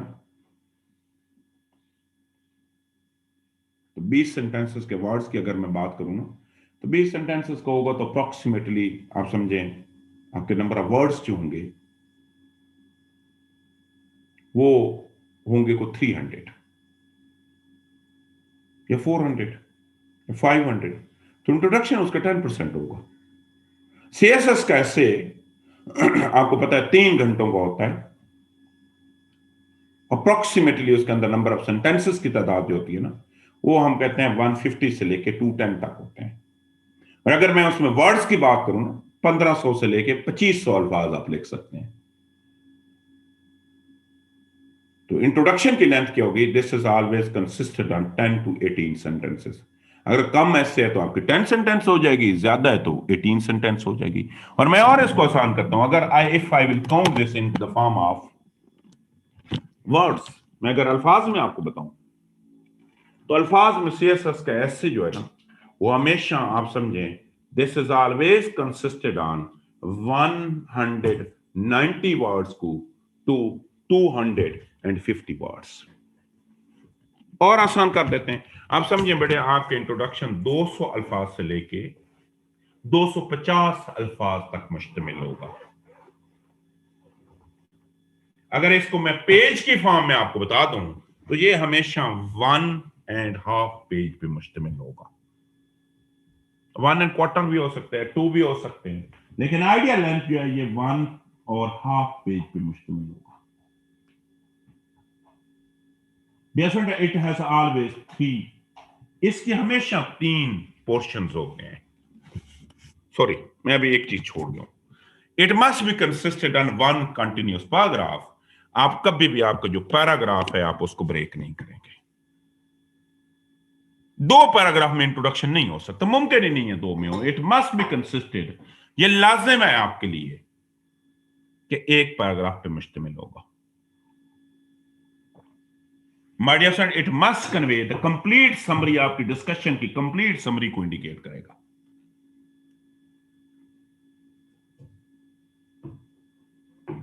हमेशा पूरी की पूरी समरी को इंडिकेट करेगा। और आखिरी बात यह है कि इसके हमेशा 3 पोर्शंस होते हैं। हम पहला पोर्शन जो है हम उसे कहते हैं ओपनिंग स्टेटमेंट। कितने सेंटेंसेस होंगे? मैं बिल्कुल आपको मैथ की तरह पढ़ा रहा हूं। ओपनिंग स्टेटमेंट हमेशा 6 सेंटेंसेस पे मुश्तमिल होगी। How many? 6 sentences. Opening statement में डियर फ्रेंड आपने बेसिकली 2 काम करने होते हैं। ओपनिंग स्टेटमेंट में डियर फ्रेंड आपका पहला काम यह होगा कि आप टॉपिक को इंट्रोड्यूस करेंगे और दूसरा आप अपने टॉपिक को डिफाइन करेंगे। डिफाइन के 2 मतलब होते हैं, या लेमैन टर्म्स में डिफाइन कर दो या उसका हिस्टोरिकल पर्सपेक्टिव बता दो। इसका दूसरा हिस्सा जो होता है हम उसे कहते हैं supporting sentences. How many sentences? 10 sentences. और इसका काम होता है डियर फ्रेंड कि आप उसकी डिटेल्स बताते हो, या तो उसकी काजेस, कंसीक्वेंसेस, सॉल्यूशन बताओगे अगर डिस्क्रिप्टिव ऐसे है। अगर आर्गुमेंटेटिव ऐसे है तो 3 काम करोगे। आप अपना पॉइंट ऑफ व्यू बताओगे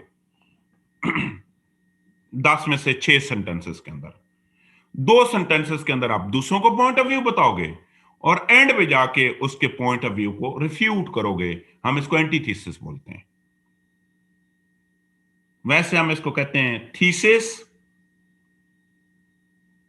एंटीथीसिस एंड सिंथेसिस। आगे मैं बताता हूं।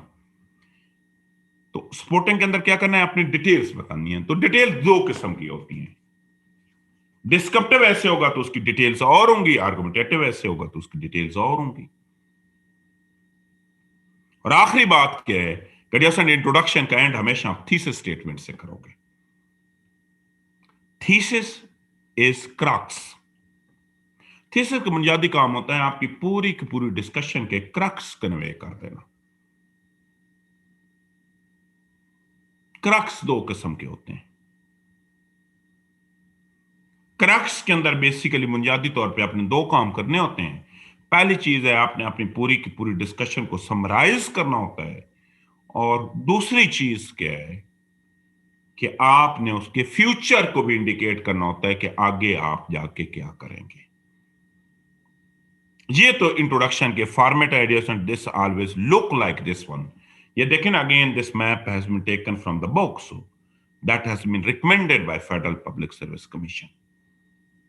ये कमीशन ने ये किताबें, देखो ना, उसने कहा है अगेन 3 हिस्से होंगे। जनरल स्टेटमेंट को अगेन उसने कहा है इंट्रोड्यूस करोगे, एडिशन स्टेटमेंट में उसने कहा डिटेल्स बताओगे, और थीसिस में उसने बताया कि आप क्रक्स लिखोगे, आपका जो भी क्रक्स है वो क्रक्स लिखोगे थीसिस के अंदर।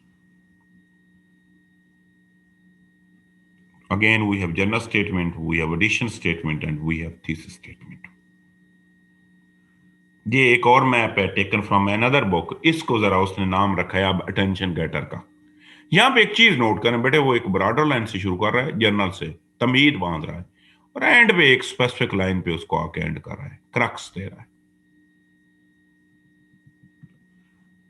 मैं लेता हूं 1 मिनट, मुझे क्वेश्चन लेता हूं। वो कहता है बेटे ये प्लेन नहीं होता, ये हमेशा एक तमीद बांधी जाती है, फिर आहिस्ता आहिस्ता आहिस्ता आहिस्ता आहिस्ता आहिस्ता हम इसे नैरो डाउन करके आखिर पे हम इसका थीसिस मीनिंग पूरी समरी दे देते हैं। अब यहां पे ना उसने, जिसको मैंने ऊपर जनरल स्टेटमेंट बोला था ना, या ओपनिंग, अब उसने इसका नाम रखा है अटेंशन गेटर। एक ही बात है, क्या लिखा है जरा पढ़ें। हमने कहा बिगिन विद अ स्टोरी। आप बिल्कुल इंट्रोडक्शन का स्टोरी से भी आगाज कर सकते हो। Begin with a story or concrete illustration that capture your readers attention immediately. तमीद बांधोगे, कनेक्शन में डिटेल्स बताओगे, थीसिस के अंदर आप समराइज कर लोगे। तो डियर स्टूडेंट, हम इंट्रोडक्शन जब लिखते हैं ना तो हम प्लेन लिख देते हैं, मीन कि हम ये हमारा ये तमीद शमीद कोई नहीं होती, हमारा मैप कुछ ऐसे बनता है, ये वाला मैप बनता है। तो ऐसे ऐसे इंट्रोडक्शन लिखा नहीं जाता। मैं क्वेश्चन लेता हूं, फिर देन अगेन इसकी डिटेल। मैंने आपको अभी इंट्रोडक्शन पढ़ाया भी नहीं है बाय द वे, मैं उसकी सिर्फ डिटेल्स बता रहा हूं। जी आमना क्वेश्चन करें, आमना आप क्वेश्चन पूछना चाह रही हैं। सर ये जो थीसिस है ना, इसमें थोड़ी सी कंफ्यूजन है कि जैसे आर्गुमेंटेटिव ऐसे है उसका तो समझ आ जाता है कि उसकी क्या, उसमें आपने अपनी टेक देनी है, लेकिन डिस्क्रिप्टिव ऐसे की कैसे थीसिस होगी, जैसे कि बेटे डिस्क्रिप्टिव ये मैं है बता देता हूं, मैंने अभी थीसिस आपको पढ़ाया नहीं है, हमने मैं आगे पढ़ाऊंगा। अभी मैं सिंपल एक लफ्ज में आप बयान कर देता हूं, मैं आगे बताऊंगा, इन दोनों के डिफरेंसेस बताऊंगा, लेकिन क्योंकि अभी आपने क्वेश्चन कर लिया। बेटे जो डिस्क्रिप्टिव का थीसिस होता है ना, उसमें आप अपने प्लान से इंडिकेट करते हो। क्या करते हो? प्लान। आपके जो भी प्लान्स हैं अपने अपने प्लान्स को इंडिकेट करते हो। ठीक है, जैसे मीनिंग ऑफ एजुकेशन है, ये डिस्क्रिप्टिव ऐसे हुआ ना। ये डिस्क्रिप्टिव के अंदर आप प्लान्स इंडिकेट करोगे। प्लान्स का मतलब ये है कि आप बताओगे कि आप पूरे, मैं अगर इसकी सिंपल थीसिस लिखूं ना, मैं लिखूंगा कि this essay will talk about education, it's meaning and message in coming paragraphs. तो ये मेरी थीसिस बन गई। जी सिद्रा बताओ। मैं आमना आगे बताऊंगा, मैंने सिर्फ थीसिस का नाम लिया, मैंने पढ़ाई नहीं है आपको अभी थीसिस। ये सिद्रा। सर आपने कहा कि 6 सेंटेंसेस में अपना पॉइंट ऑफ व्यू देना है और 2 में दूसरों का, तो सर फिर आगे बॉडी पैराग्राफ भी उसके 2 बनेंगे दूसरों के पॉइंट जी ऑफ व्यू? बिल्कुल बनेंगे, दूसरों के पॉइंट ऑफ व्यू बनेंगे, और फिर उनको रिफ्यूट किया जाएगा, मीन कि उसको एंटीथेसिस किया जाएगा। बिल्कुल बनेंगे। देखो एक मिनट सिद्रा, हम दूसरों को point of, we are not suppose to give the other point of view for the sake of others. जी हम दूसरों को पॉइंट ऑफ व्यू इस वजह से देते हैं, दूसरों का बेसिकली वीक पॉइंट देते हैं, इस वजह से देते हैं कि एग्जामिनर को ये फील आए, इससे पता दोनों बातों का है, और इससे ये भी पता है कि किसी की बात को रिजेक्ट कैसे किया जाता है। ठीक है सर, उसको फिर स्टार्ट में लिखेंगे या दरमियान में जाके लिखेंगे? एंड पे मतलब लिखेंगे, एंड। ठीक है। जी हनान आप बताओ।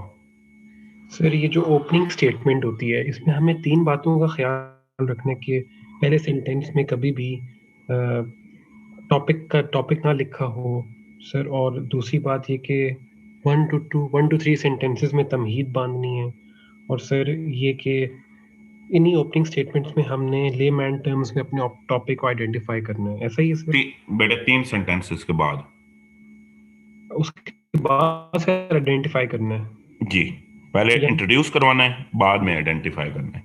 नहीं सर, आइडेंटिफिकेशन वाला काम सपोर्टिंग स्टेटमेंट में आएगा?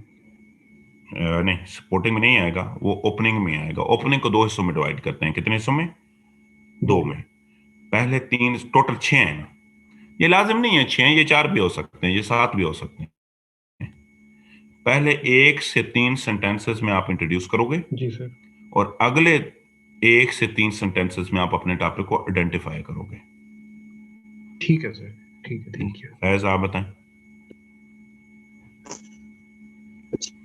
आपने यहाँ पे इंट्रोडक्शन के 4 ऑब्जेक्टिव्स बताए थे हमें, उनमें से एक ऑब्जेक्टिव ये था कि route the essay towards the final conclusion. Sir इसको जरा ब्रीफली बताएं ना सर, ब्रीफली समझाएं ना, ये समझ नहीं आया। बेटे ये होता है थीसिस स्टेटमेंट। क्या होती है? वो कहता है कि आखिरी बात आप क्या करोगे कि अपना एसे जो है उसको फाइनल कंक्लूजन की तरफ लीड आउट करोगे। ऐसा ही है। बट जब भी हम किसी चीज को कंक्लूजन की तरफ लीड करते हैं तो हम 2 काम करते हैं। पहला चीज ये है कि उस पूरी ऊपर वाली डिस्कशन का क्रक्स बता देंगे। क्या बता देंगे? क्रक्स बता देंगे। और दूसरा, हम आगे आगे जो कुछ करना है उनको भी इंडिकेट कर देंगे। हम रास्ता बता देंगे, इंडिकेट कर देंगे कि आगे जाके हमने इसके अंदर ये लिखना है, और वो this will route your essay towards the final conclusion. Clear हो गया फैस? ठीक है सर, क्लियर। अच्छा, इनको आगे मैंने सिंपल बेटे आपको एक ओवरव्यू दिए हैं, आगे इन पे मैंने बड़ी detail discussion by the way करनी है। अच्छा अच्छा, अब हम क्या करेंगे डियर फ्रेंड? मैंने दोबारा एक दफा इंट्रोडक्शन की बात थोड़ी सी करूंगा, और यहां पे ना एक और चीज मैं बता दूं। My dear friend, we have different types of essay. हमारे पास बुनियादी तौर पे मुख्तलिफ किस्म के ऐसे हैं, और हर ऐसे का लिखने का स्टाइल जो है, हर ऐसे का अपना एक लिखने का स्टाइल है। एवरी ऐसे has its own style. Argumentative का अपना स्टाइल है, डिस्क्रिप्टिव का। बीइंग अ स्टूडेंट आप क्या करते हैं? आप तमाम के तमाम को एक ही वे से लिख के जाते हैं। हो नहीं सकता ना। देखो, एक ऐसे ऐसे होते हैं जहां पे डिटेल्स बतानी होती है, एक ऐसे ऐसे होते हैं जहां पे आपने पोजीशन लेनी होती है, इनटेक। तो मैं अभी ये एक दफा रिवाइज करके ना, मैं आज आपको टाइप ऑफ ऐसे पढ़ाऊंगा। अभी इंट्रोडक्शन हमने शुरू की है, इंट्रोडक्शन खत्म नहीं हुआ है, लेकिन क्योंकि हर टाइप ऑफ ऐसे का अपना एक लिखने का अंदाज है, इस वजह से मैं पहले आपको टाइप्स ऑफ ऐसे पढ़ाऊंगा। हम इसको बाद में पढ़ते हैं। हम सपोज करते हैं फैज साहब, हम सपोज करते हैं कि आप क्लास 6 के स्टूडेंट हैं। किस क्लास के? You are student of class 6।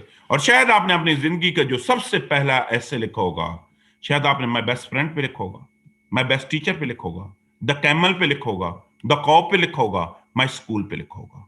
आज दोबारा अपने आप को आप सपोज करें कि आप क्लास 6 के स्टूडेंट हैं और आपका टॉपिक है माई बेस्ट फ्रेंड। इसकी जरा पहली लाइन लिखें। तमाम लोगों ने लिखनी है।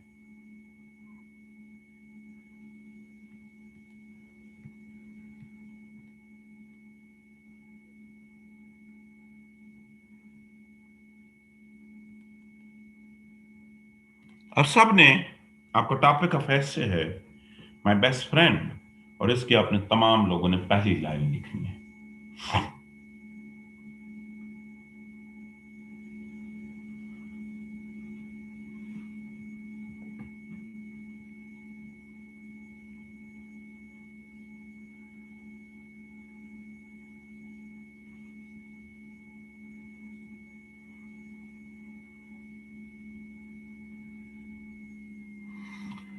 अब क्लास 9 10th में पहुंचे, वहां पे आपको एक और टाइप ऑफ ऐसे में लिखने को मिले, शायद वहां पे आपने ऐसे लिखा होगा a fire in the house, a road side accident, my first day in school, a visit to the zoo, a cricket match.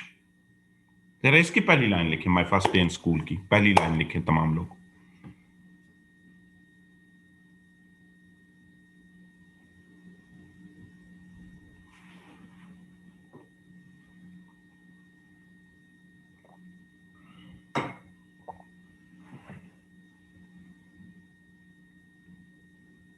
लिख ली होगी होपफुली तमाम लोगों ने।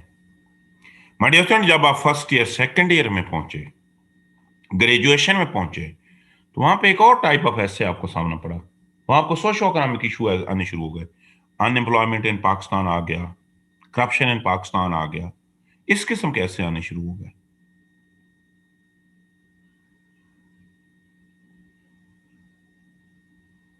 इस पे जरा लिखें। मैं लेता हूं, 1 मिनट क्वेश्चन लेता हूं। इसकी पहली लाइन लिखें।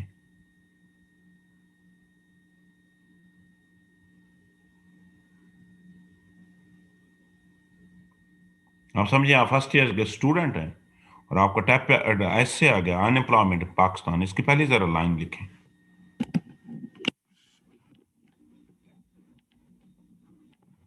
होपफुली लिख ली होगी तमाम लोगों ने। माय डियर फ्रेंड, जब आप सीएसएस में पहुंचे तो यहां पे आपको एक नई टाइप ऑफ ऐसे के सामना करना पड़ा। अब जब आपके ऐसे आए तो वो क्वेश्चन फॉर्म में आने शुरू हो गए। Can meaning be fixed? क्या अब आपके ऐसे जो आए वो क्वेश्चन फॉर्म में आने शुरू हो गए। Is colonial mentality impeding the progress of Pakistan?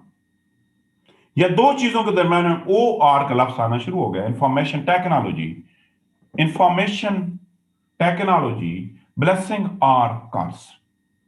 ये तो एक नई चीज का वास्ता आपका पड़ गया।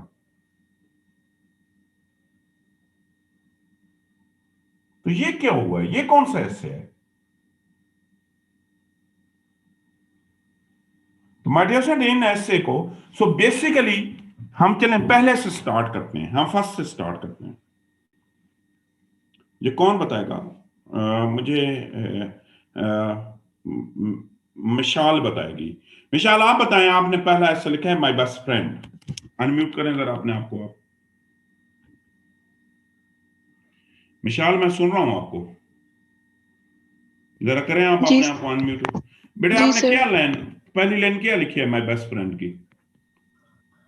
सर माय बेस्ट फ्रेंड के ऊपर यही मतलब बचपन से हम लिखते थे कि देयर आर मेनी फ्रेंड्स और अ बेस्ट फ्रेंड इज आगे बोले। अ बेस्ट इन्होंने फ्रेंड लिखा, एक मिनट, इन्होंने लिखा best friend is your closest friend. इन्होंने लिखा कि we have many friends and my best friend is Mr. this and this one. हम मोस्टली लिखते थे Ali, he's intelligent, he's religious, he's cooperative, यही लिखते थे। अब जरा मेरी बहुत गौर से सुनिए बेटे, ये डिस्क्रिप्टिव ऐसे है। ये कौन सा ऐसे? डिस्क्रिप्टिव। अब तमाम के तमाम लोगों ने माय बेस्ट फ्रेंड का जो पहला सेंटेंस लिखोगा प्रेजेंट टेंस में लिखोगा।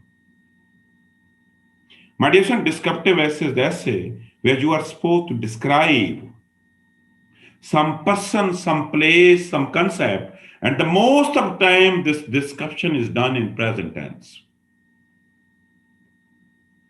अब आपने दूसरा ऐसे लिखोगा my best friend, sorry, my first day in college. जी सैफुल्लाह आप बताएं, आपने इसकी पहली लाइन क्या लिखी है? सैफुल्लाह आप बताएं, my first day in school की। सर मैंने लिखा है कि my first day in school was very surprising. जी बिल्कुल ठीक है। इन्होंने देखे बेटा जरा गौर करना, इन्होंने कहा my first day was school was very surprising. कौन सा टेंस इन्होंने चूज किया? पास्ट टेंस चूज किया, वाज चूज किया, और करना भी वाज। क्यों वाज चूज किया? कभी इस पे आपने सोचा है? My dear friend, this is narrative essay. जरा मेरी बात गौर से सुनना। Narrative essay is the essay where you are supposed to narrate some past person, some past event, and some past concept. And again, narration is always done in past tense. But in narration हमेशा past tense में की जाती है। अब जब भी narrative ऐसे लिखोगे, वो चाहे क्रिकेट मैच लिखो, विजिट टू द जू लिखो, again you are suppose to do the narration. आगे आते हैं, next essay unemployment in Pakistan. My dear sir, this is socio economic essay, and socio economic essay is essay where you are supposed to tell us the details of some socio-economic issue, and most of time this details would be told in present tense. आखिरी है argumentative. Dear sir, आप details नहीं बताओगे, can meaning में fix detail बता सकते हो, नहीं बताओगे। इस ऐसे के अंदर या आप टॉपिक से एग्री करोगे या आप टॉपिक से डिसएग्री करोगे। अब यहां पे आते हैं, आप जरा गौर से आपने चीज, my dear student, in English we have 6 type of essay, और हर टाइप ऑफ ऐसे का अपना स्टाइल है। हम फेल क्यों होते हैं? हम एक ऐसे सीखते हैं, इसी ऐसे में सारे के सारे वही मेथड अप्लाई करनी, नहीं, गलत हो जाएगा, 100% गलत हो जाएगा।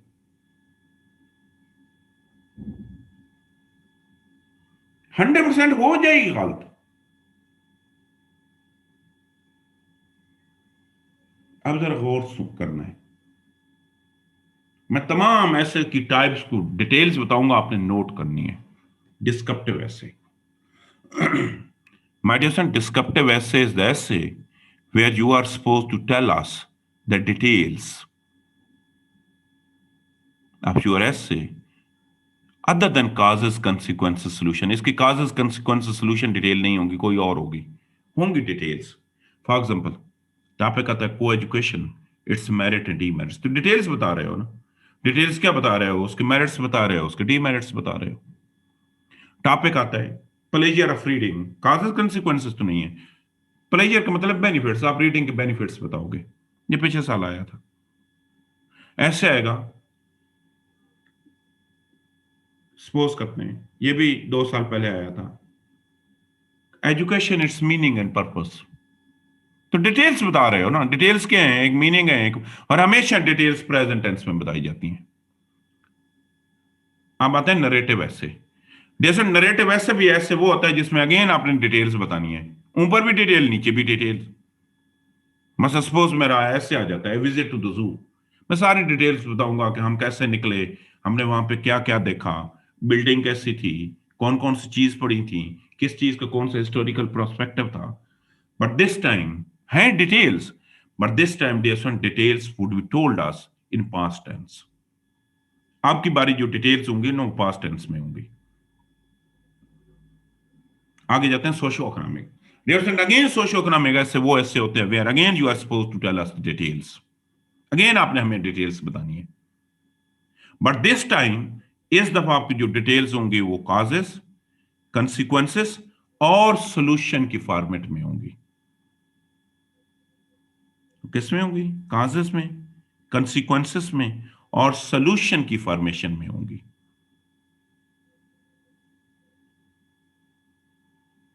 होंगी again details, but this time dear son this details would be in the form of causes, consequences and solutions. तो कहने का मकसद क्या हुआ?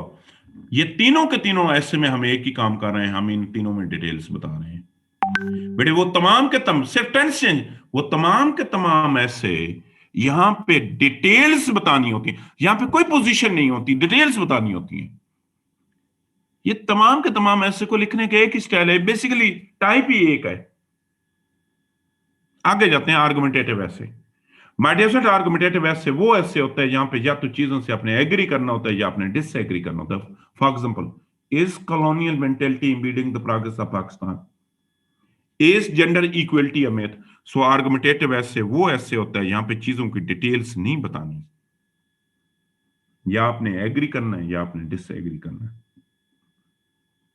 नेक्स्ट पे जाते हैं literary. Again my dear friend, literary essay वो, फॉर एग्जांपल लिटरेरी ऐसे क्या है कि man is born free but he is in chains everywhere. My dear friend, literary essay is the essay where you are suppose to tell us, या आप again उससे agree करेंगे या आप तमाम चीजों से डिसएग्री करेंगे। तो लिटरेरी ऐसे वो ऐसे होता है, यहां पे again you are suppose to either the agree और डिसएग्री। आप आते हैं परसुएसिव ऐसे। माय डियर फ्रेंड, परसुएसिव ऐसे वो होते हैं यहां पे आप डिसएग्री नहीं कर सकते, आप हमेशा एग्री किया जाता है। मतलब मैं अगर आपसे कहूं honesty is the best policy, बड़े आपके पास मार्जिन ही नहीं है डिसएग्री करने का। परसुएसिव का परसू का मतलब ही होता है कि किसी को किसी खास कंक्लूजन पे कन्विंस करना। So dear friend, persuasive essay is essay where you are suppose to again always convince your reader on some certain conclusion। तो अगर मैं बिल्कुल सिंपल बात करूं ना, बड़े हमारे दो किस्म के ऐसे हैं। बिल्कुल अगर मैं आपको आसान अल्फाज में बताऊं तो बेटे पहले ऐसे वो हैं यहां पे आपने चीजों की डिटेल्स बतानी होती हैं, इसमें एग्री डिसएग्री नहीं किया जा सकता। और दूसरे ऐसे वो होते हैं जिसके अंदर डियर स्टूडेंट आपने या एग्री करना होता है या डिसएग्री करना होता है। ये हम एग्जामिनर या सॉरी हम टीचर्स आपको वैसे ही परेशान करते रहते हैं कि 50 टाइप ऑफ ऐसे हैं। We do not have 50 type. जहां तक लिखने की बात है ना, वी हैव 2 टाइप ऑफ ऐसे। अब इन दोनों का तो हमने सिंपल बताया कि बेटे डिस्क्रिप्टिव ऐसे वो तमाम के तमाम ऐसे यहां पे आपने चीजों की डिटेल्स बतानी है, चाहे वो काजेस कंसिक्वेंसेस सोल्यूशन हो, चाहे वो उसके मेरिट डीमेरिट्स हों, चाहे वो उसके कोई और किस्म की डिटेल्स हों, वो तमाम के तमाम ऐसे यहां पे आपने चीजों की डिटेल्स बतानी है, हम उनको डिस्क्रिप्टिव ऐसे कहते हैं। और वो तमाम के तमाम ऐसे यहां पे चीजों से या आपने एग्री करना है या डिसएग्री करना है, हम उन तमाम के तमाम ऐसे को आर्गुमेंटेटिव ऐसे बोलते हैं। डिस्क्रिप्टिव ऐसे का लिखने का अपना स्टाइल है and argumentative essay has its own style. Descriptive का अपना स्टाइल है और argumentative essay has its own style as well. दोनों का अपना अपना स्टाइल है। अब आते हैं ये बिल्कुल ये टेबल आपको हर चीज आपको क्लियर कर देगा। मैं पहले डियर स्टूडेंट आपको बताता हूं आर्गुमेंटेटिव ऐसे। My dear student, argumentative essay वो ऐसे होता है, पहली बात करते हैं नेचर ऑफ टॉपिक। टॉपिक इसके कैसे आते हैं।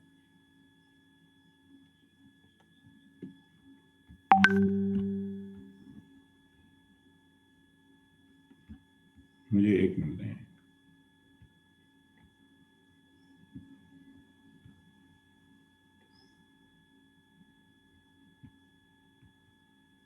अच्छा, आर्गुमेंटेटिव ऐसे में डियर सर सबसे पहली बात यह है कि वो कहता है कि कुछ स्टेटमेंट आएगी। क्या आएगी? स्टेटमेंट आएगी। स्टेटमेंट क्या आएगी? फॉर एग्जांपल स्टेटमेंट ये आएगी कि war on terror has contributed to growing human right abuse। कि war on terror की वजह से ह्यूमन राइट अब्यूज जो हैं या वायलेशन ऑफ जो राइट्स हैं वो बढ़ गए। तो आपकी मर्जी है, आप उससे एग्री करें या डिसएग्री करें। या डियर फ्रेंड वो कोटेशन आएगी। कोटेशन क्या आएगी कि man is born free but he is in chains everywhere. Quotation आएगी if gold rust what to say about iron. लेकिन मोस्ट ऑफ टाइम अक्सर इसकी ये होता है कि या तो ये क्वेश्चन फॉर्म में आती है like is colonial mentality impeding the progress of Pakistan, या दो स्टेटमेंट के दरमियान में ओ आर का लफ्ज आ जाता है। इंफॉर्मेशन टेक्नोलॉजी ब्लेसिंग आर कर्स, तो उसने ओ आर बता दिया, उन्हें आपको लाइन आपकी फिक्स कर दी, या आप उससे एग्री करोगे या डियर आप उससे डिसएग्री करोगे।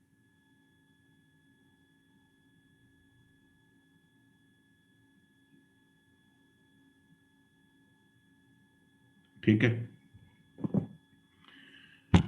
तो कभी ये कभी नहीं भी आता, लाजम नहीं है कि क्वेश्चन मार्क और ओ आर का लफ्ज आएगा। कभी कभार एक स्टेटमेंट ऐसी हो गई, देखे ना, स्टेटमेंट ही ऐसे आ गई है कि there are some hurdle in the way of a truly independent country. तो अगेन लाजमी बात है या आप उससे एग्री करेंगे या लाजमी बात है आप उससे डिसएग्री करेंगे। अब आता है रिक्वायरमेंट क्या है एग्जामिनर की। माय सर, आपके एग्जामिनर की सिंपल एक ही रिक्वायरमेंट है कि उसने देखना है कि आप आर्गू कर सकते हो या नहीं। आपने एक दोनों साइड नहीं लेके चल सकते, या आप आपका जो टॉपिक है उससे एग्री करोगे या आप अपने टॉपिक से डिसएग्री करोगे।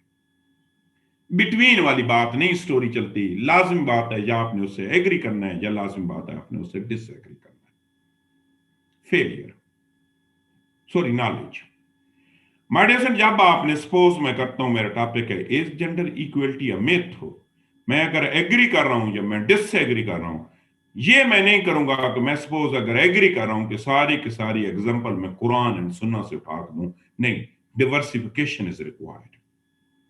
डिवर्सिफिकेशन का मतलब ये है कि कुछ एग्जांपल आप कुरान से उठाएंगे, कुछ आप सुन्ना से उठाएंगे,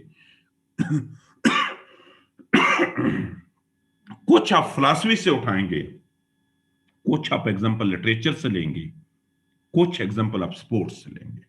सो diversification is required. Failure, my dear friend, argumentative essay में 90% लोग फेल हो जाते हैं। उसकी रीजन है, उसके दो वजूहात हैं। पहली उसकी वजह यह है कि आर्गुमेंटेटिव ऐसे वो लोग लिख सकते हैं जिनकी लैंग्वेज पे बहुत ज्यादा कमांड हो। क्यों? क्योंकि इसमें बड़े लंबे लंबे सेंटेंसेस लिखने पड़ते हैं। और दूसरी बात है, वो कैंडिडेट लिख सकते हैं जिनके पास जिनकी रीडिंग हैबिट बहुत एक्स्ट्रा ऑर्डिनरी हो, जिनकी बहुत एक्स्ट्रा ऑर्डिनरी रीडिंग हैबिट हो, वो लिख सकते हैं। तो तीसरी बात यह है कि डियर फ्रेंड, कभी कभार इसमें लक का फैक्टर भी आ जाता है। लक का फैक्टर ये है कि कुछ इसमें टॉपिक जो होते हैं वो बड़े कंट्रोवर्शियल किस्म के टॉपिक होते हैं। बस देखो ना, एक सपोज करते हैं, ऐसे कभी कभार आ जाता है कि Islam is a religion of piece.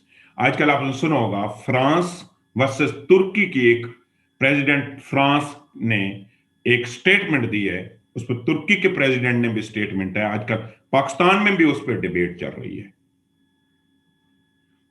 Topic आ जाता है Islam is a religion of piece.